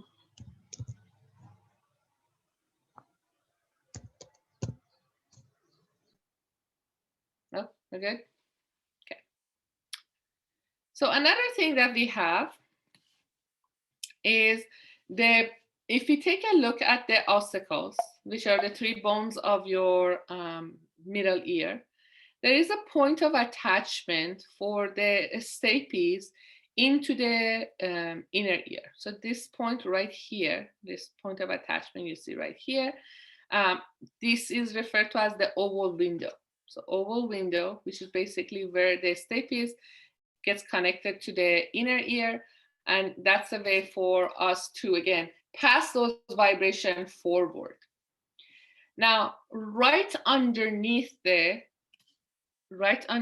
oval window, so here's my oval window, there's a little circular indentation right here. And again, it's circular, so we refer to that as the round window. So what is the difference between these? So kind of think about this. We have vibration of sound passing from the malleus to the incus to the stapes. They're gonna go to the inner ear and they basically get used up. Most of that vibration gets used up to create the sound. But what if there is more vibration inside the ear and I don't need those vibration in there, because it's gonna affect my ability to create sound. All those extra vibration can actually find their exit route through the round window. So vibration come in through the oval window, they go through their path inside the inner ear, and then they get out through the round window if there are extra. So that's, again, kind of a way for you to remove any extra sound. Kind of like your choroid layer that we mentioned earlier. The choroid layer was basically removing preventing the scattering of the light. So round window does the same job for your ear with the vibration of the sound. So it says this dissipates leftover energy in the cochlea, which is that shell-like structure we mentioned. Another cool fact about your middle ear is that you actually have these really tiny muscles, which are really cute. I think they're really cute, called tensor tympani and then stapes. So this little one that's holding the stapes is called a stapes muscle. And this longer one that you see right here, connected to your malleus, that's referred to as the tensor tympani. So these two tiny skeletal muscles are basically making sure that the vibration of these bones, these little tiny bones in your in your middle ear, is controlled. So kind of imagine if you're standing in front of a very loud speaker. There is a lot of sound vibration coming into your ear, and those vibrations can cause a lot of movement with your little bones, and they can cause damage to those bones, especially over time if you listen to loud music a lot. So you really want to prevent that. So how do you prevent that? You basically control or limit the movement of these three bones by using the two tiny muscles that I'm describing here. Now, please do note that unfortunately, with an increase in the usage of both the headphones or listening to loud music, these muscles eventually become basically useless. They won't be able to perform their job over time. And as a result, the malleus incus and stapes will be damaged because of the loud music and, again, direct blasting of the music into your ear. And a lot of people are expected to develop, especially our generations now, are expected to develop hearing problems in later years. So if you want to become a doctor, basically becoming an ENT would be a really good choice for later use. You're going to be making a lot of money. Okay, so the next thing that we have is your inner ear. So here is a depiction of your inner ear. The inner ear sits as part of your temporal bone, or sits inside your temporal bone. Again, it has the three half circles that you see right here. These are called semicircular canals. You have this midsection where the stapes basically come into, called the vestibule, which is the sense of balance, associated with your sense of balance. And then the shell of your snail, that kind of the labyrinth that you see right here, called the cochlea. Now, I'm not going to go into the details about this, but looking at the function of your vestibule, you have two parts in them. You don't need to know the name of the utricle and succuli. All you need to know is that there are receptors found inside the vestibule that gives you sensation associated with gravity and linear acceleration. So if you wonder what that implies, it means the following. The gravity portion means that you can figure out if you are going up or down. So when you are in an elevator, for instance, your ability to figure out you're going up and down is done by your vestibule. Linear acceleration is when you're sitting in a car, for instance, and you're moving forward or backward. So that's linear acceleration, and the sensation of gravity is going up and down. So able to identify either of those movements basically are associated with your utricle and succuli found inside the vestibule. Semicircular canal. Yes, you can ignore the word utricle and succuli as far as you understand that the vertical movement, or sorry, I should say linear acceleration and gravity are associated with your vestibule. But you don't need to know utricle does what and then saculi does what. Oh yeah, ears are amazing. I think they're just absolutely cool. So here's another thing that we actually look at when we think about semicircular canals. So semicircular canals also important in terms of, in terms of figuring out the type of movement your head creates. So going back to the semicircular canals, we had 3 of them. One that is in front called anterior, one that sits on the back called posterior, and then one that sits lateral in between those two called, one that sits between the other two called lateral. So these 3 actually figure out the type of movement your head makes, which is another cool thing. Again, you didn't know, like your head actually can, like you can figure out the movement of your head. So anterior semicircular canal, or SC, creates or figures out the movement of the head when you're creating the position of yes. Okay, so when your head moves forward and backward, oh my God, that feels good every time I do it. So when I do this, right, front and back, that movement of going front and back, the movement is measured by your anterior semicircular canal.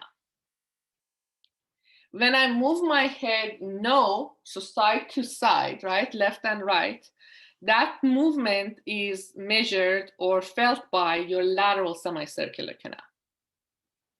When I do this with my head, basically moving or tilting my head to my shoulders, that movement is felt by my posterior semicircular canals.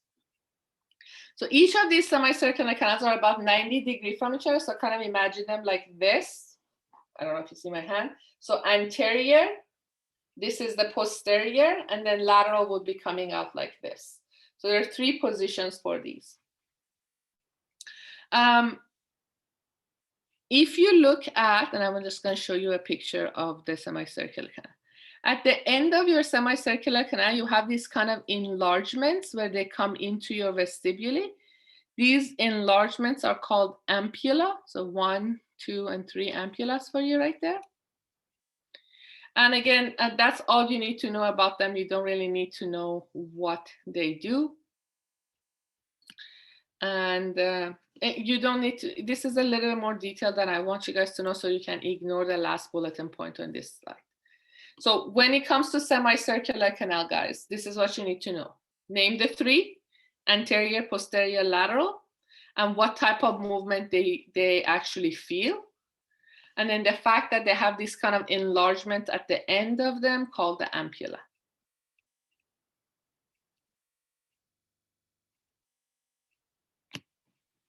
Okay, last but definitely the most important part of your ear is called cochlea.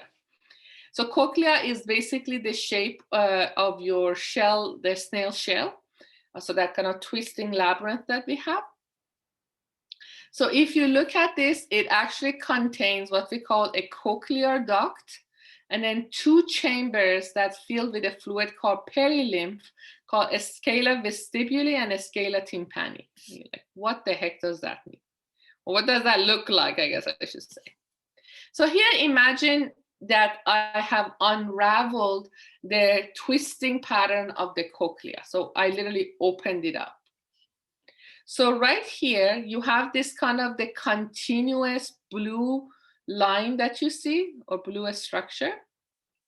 And that arrows basically implies the movement of the sound. And there is a fluid in there as well.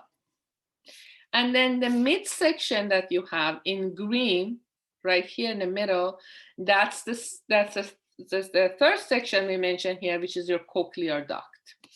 Okay? So the top one that starts with the oval window, guys. Remember, oval window is where the stapes come into it. This section is called a scala vestibuli because it's originating from the vestibule. So this part on the top is called a scala vestibuli. If I continue and go toward the round window, so you're moving back toward the middle ear, right? The direction is back toward the middle ear. That's called the scala tympani, as in tympanic membrane. So you have, again, a scala vestibuli on the top, then a scala tympani in the bottom. Both of these, notice again the continuation. So the blue color that they are depicting in that, it's the fluid that flows inside of it, and that fluid again is called the perilymph. The cavity you have at the center, which is depicted in green, is called the cochlear duct. So the space at the center is called the cochlear duct, and the fluid is actually called endolymph, but I don't know if I actually mentioned it here. Yes, I did. Okay, so right here. So the chamber in the middle is called a scala media sometimes, also cochlear duct. The green color that I depicted in the picture is referred to as the endolymph. And the most important thing about the cochlear duct, that it has a structure called organ of Corti. So within this cochlear duct, and I'll show you a picture right here. See this middle chamber? That's your the cochlear duct, and it contains these little things right here, this bump that you see right here. Okay, this thing is called the organ of Corti. Okay, or a spiral organ of Corti. Why is this so important? This is the most important thing you need to remember. It contains what we call, the structure, the organ of Corti contains the ability, or have the ability to convert the vibration of the sound that has traveled all the way to this structure and convert it to electrical impulses. So these are like the photoreceptors of the eye. Photoreceptors of the eye took the light and converted it to electrical impulses. The organ of Corti is going to take the vibrations of the sound and convert it to nerve impulses or electrical impulses. Now, what part of the organ of Corti does that? There's cells called hair cells. And again, this is a little more details that I want you guys to know for the exam.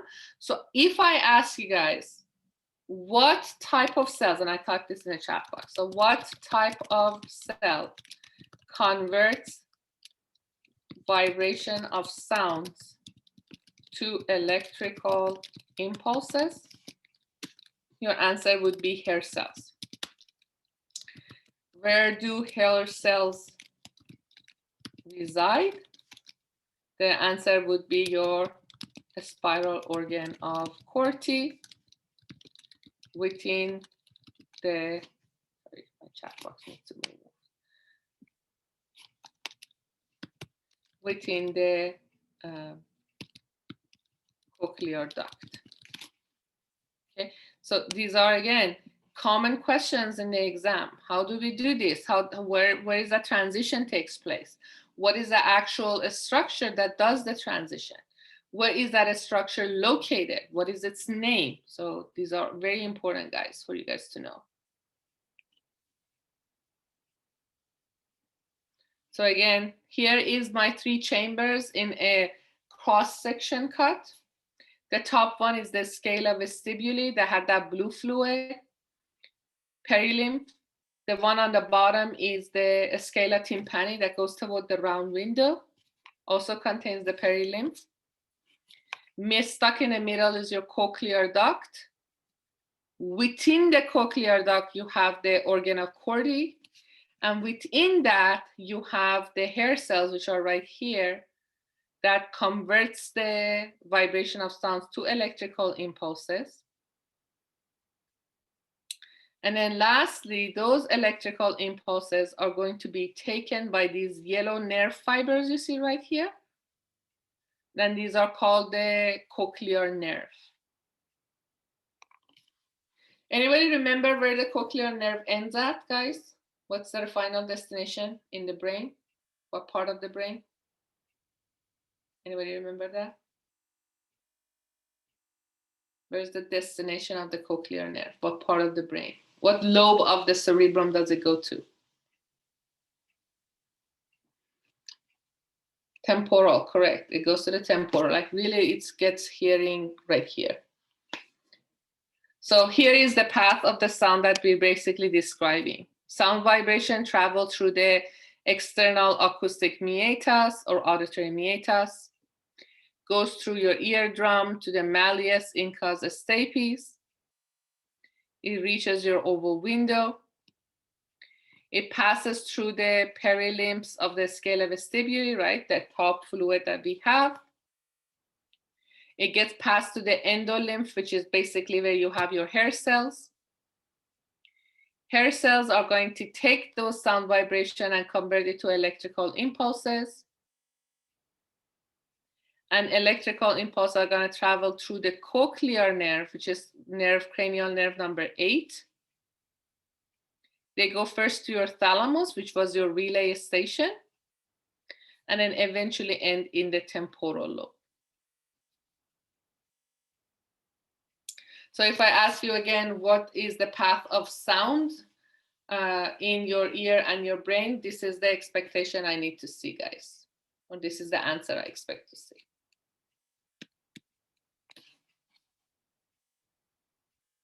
Here's another depiction of the whole thing, just kind of going through this.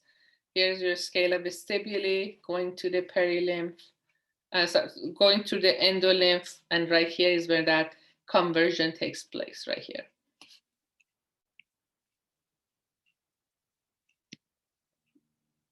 That is it. And we're not done yet, sorry guys. Any question, guys, related to the lecture that we have done so far? So I'm just gonna resume the same lecture recording so we don't have like multiple pieces. So for digestive system, some of you guys may already remember that we looked at this image on the first day of the class for both lecture and lab, when we looked at the abdominal pelvic cavity and we broke it down to 4 quadrants, which was the right upper quadrant, right lower quadrant, left upper quadrant, and then left lower quadrant. And we also looked at the organs that we have in each of these quadrants or quarter sections. Now this is basically the same concept. You're just kind of looking at where each of the organs are located.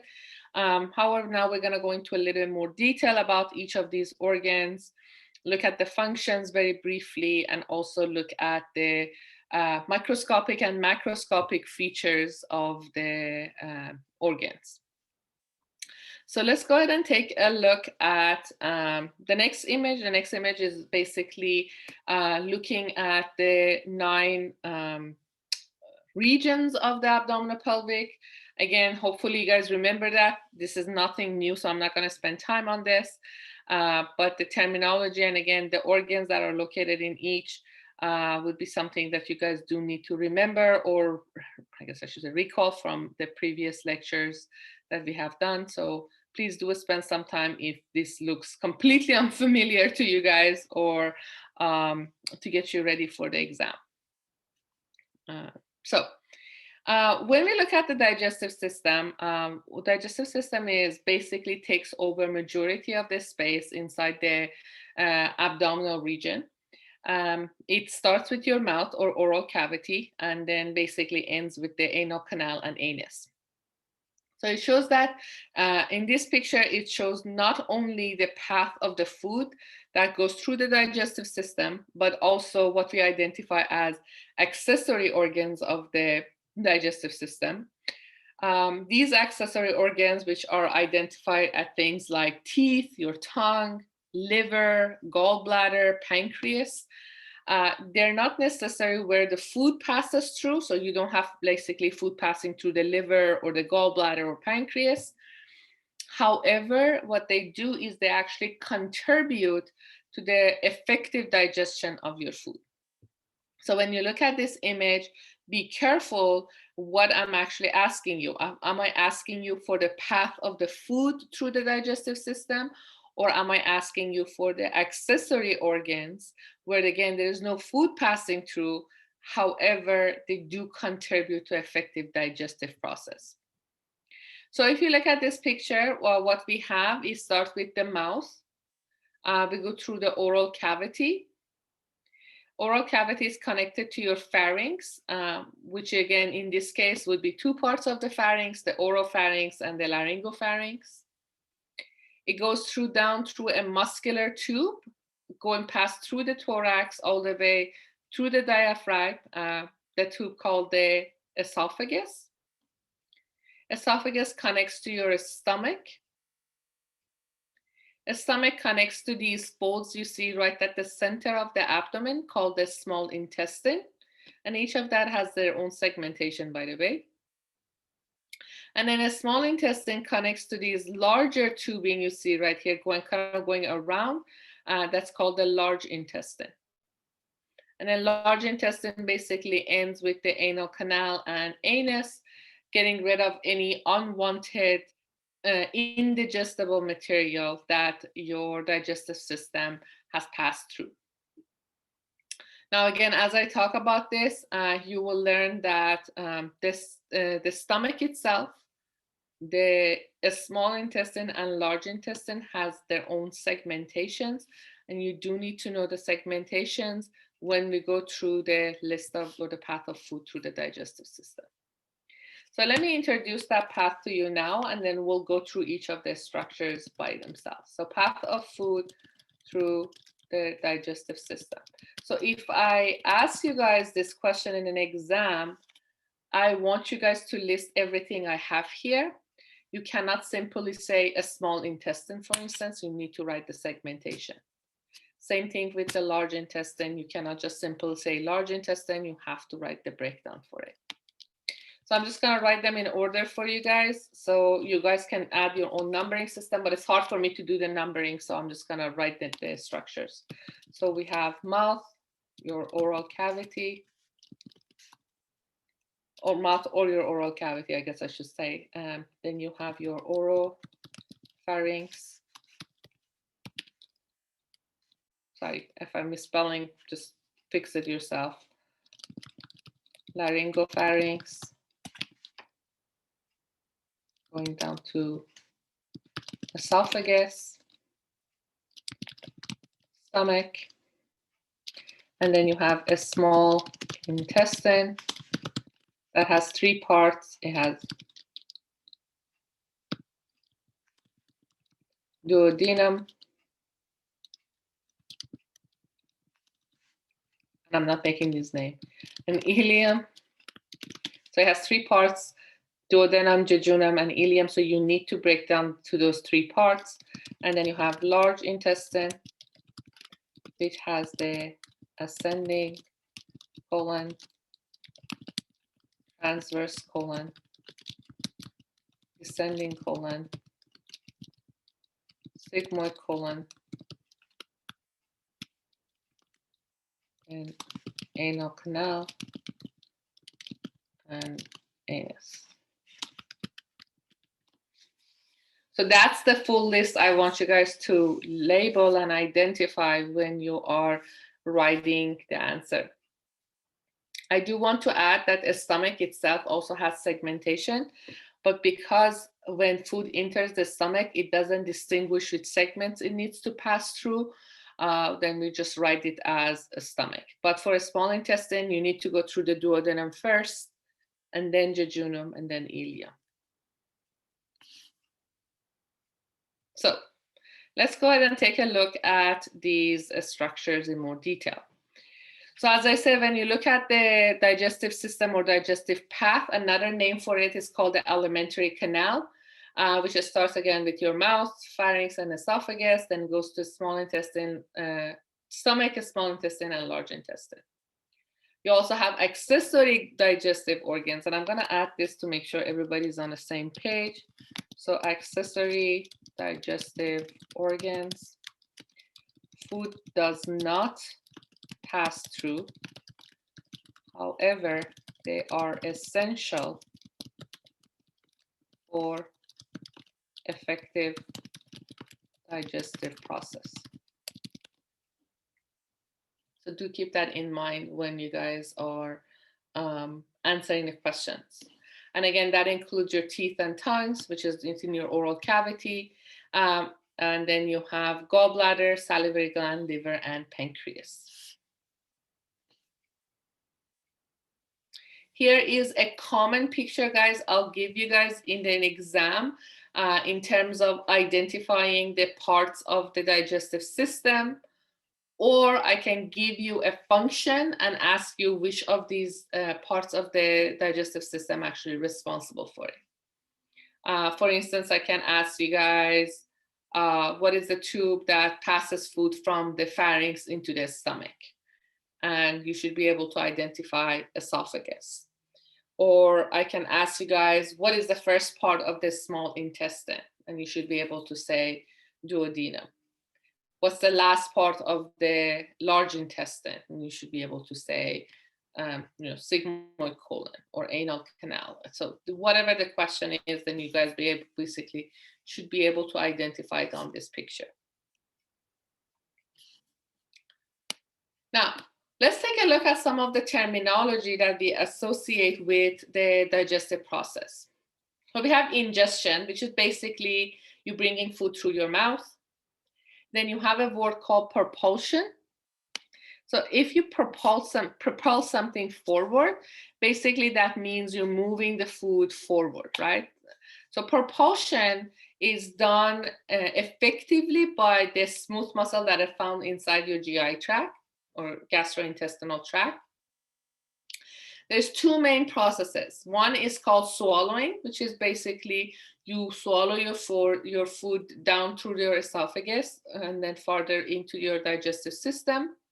And the second word that is new is the word peristalsis. So a lot of time, if I want to describe peristalsis, I tell my student to think about it in terms of when you squeeze a toothpaste. So you basically squeeze. So this kind of the squeezing action of the peristalsis is done by the smooth muscle of the intestines. So in this picture, you see, next picture, notice how like you squeeze, the food moves forward, and you squeeze more, food moves forward. So these orange lines that you see on either side are basically depicting the smooth muscles, and the action of the smooth muscles help you move the food through your intestines. To kind of give you an idea, if this peristalsis happens very rapidly in your small intestine and in your large intestine, typically because of some sort of infection or toxin in your system, that person ends up with diarrhea. If this peristalsis have slowed down significantly, in cases of like when you have surgery, when you have some sort of trauma to the intestine, when you don't eat enough fiber, this peristalsis movement significantly decreases, and that causes constipation. So peristalsis movement, that propulsion, basically, if it happens normally, you have normal bowel movement, everything's good. If it rapidly increases, causes diarrhea. If it slows down, causes constipation. The other type of movement that we have is significantly different in function. The function of that movement is associated with what we call digestion, okay? So digestion is, simply put, is breakdown of your food. So digestion, anytime you hear the word digestion, that basically means breakdown, okay? So digestion can be two types. Mechanical digestion, which is basically you kind of take force, some sort of mechanical force, like your teeth, right? Or the actual smooth muscle to churn the food and break it down to little pieces, okay? So that's mechanical digestion. So again, the typical things that we have for mechanical digestion, what we call mechanical digestion, is the action of chewing, the churning motion of the stomach, which is literally like a washing machine, and another movement called segmentation. And segmentation happens in the stomach, well, sorry, not stomach, a small intestine and large intestine, but mostly in the a small intestine significantly. So segmentation, second word, segmentation, is basically what you see here. You're still using the smooth muscle we described, but the movement is more rhythmic. So you have kind of, let's say here in this scenario, you have the juices that are going to help you digest your food, and then the actual food. Okay, so this is what's going to help you digest the food and the food itself. So this rhythmic motion of segmentation basically going to help you mix these things together, mix the digestive juices with the food, and that's going to help you improve the chance of digestion. So rather having food in one place and the digestive juices somewhere else, these segmentations are going to bring those together, mix them up, like literally kind of like kneading a dough in a sense, using these muscles, and then that allow that mixing to improve your digestive process. So segmentation, that's segmentation as part of digestion. The next thing that we have is the type of digestion called chemical digestion. So chemical digestion, in a little more detail than what I wrote here on the PowerPoint, is breakdown of food to its building blocks using digestive enzymes. So digestive enzymes is the key word. So if you recall from our literally second lecture of the semester, we had 3 main food groups. So chemical digestion of these food groups, 3 main food groups, are 1, your proteins that are broken down to amino acids. Again, hopefully this is not new to you guys. The second food groups are your carbs being broken down to simple sugars. The most effective one being glucose. And then the third group of food that we had are basically fats or lipids that are broken down to fatty acids and glycerol. So when I'm talking about digestion, guys, extremely important for you guys to understand if I'm talking about mechanical digestion, which you really don't care what food group it is. You just kind of go like, oh, I have a piece of meat and a piece of bread and a piece of lettuce. I don't care what it is. I'm just going to chew it, right? Or I'm going to put it in the stomach and churn it. I don't really care what food group it is. Or I'm going to use chemical digestion, where I need to have a specific enzyme for those food groups to be broken down.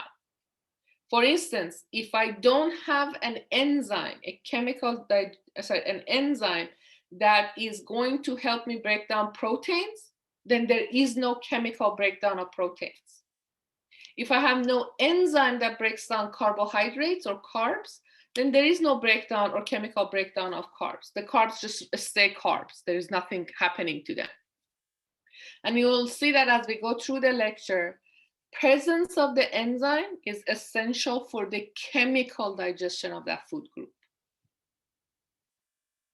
Now, when I both digested the food mechanically and chemically, so that 2 levels, now what I need to do is take that food, take that broken down food, and bring it into my blood vessels, bring it into my system so I can actually use it as a source of nutrients. So that movement of molecules from my alimentary canal, from the small intestine, the stomach, large intestine, into my bloodstream, that process is called absorption. So I'm going to absorb it into my system. Now understand this, guys, that if for whatever reason that absorption is limited, then you will basically end up with malnutrition, and then you get rid of a lot of that nutrition out through the anal canal and anus, or fecal matter basically. So as you get older under normal condition, the process of digestion and absorption significantly decreases. So in a child, it's really effective. As you go to adults, kind of normalize or hit a plateau. And then as you age, basically, this process slows down significantly. And that's why a lot of elderly need a lot of supplementation, right? They need to take vitamins and minerals as a supplement to make sure that they can actually have a normal life. Lastly, if you have basically any unwanted material, those unwanted materials are going to be removed through the process called defecation.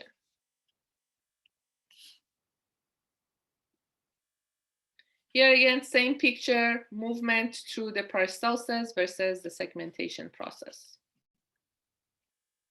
All right, I'm actually going to stop here because this is a whole new topic and I don't want to kind of introduce this to you and then stop it. So we're going to stop here. It's almost 11 o'clock anyway. So we'll pick up the rest of this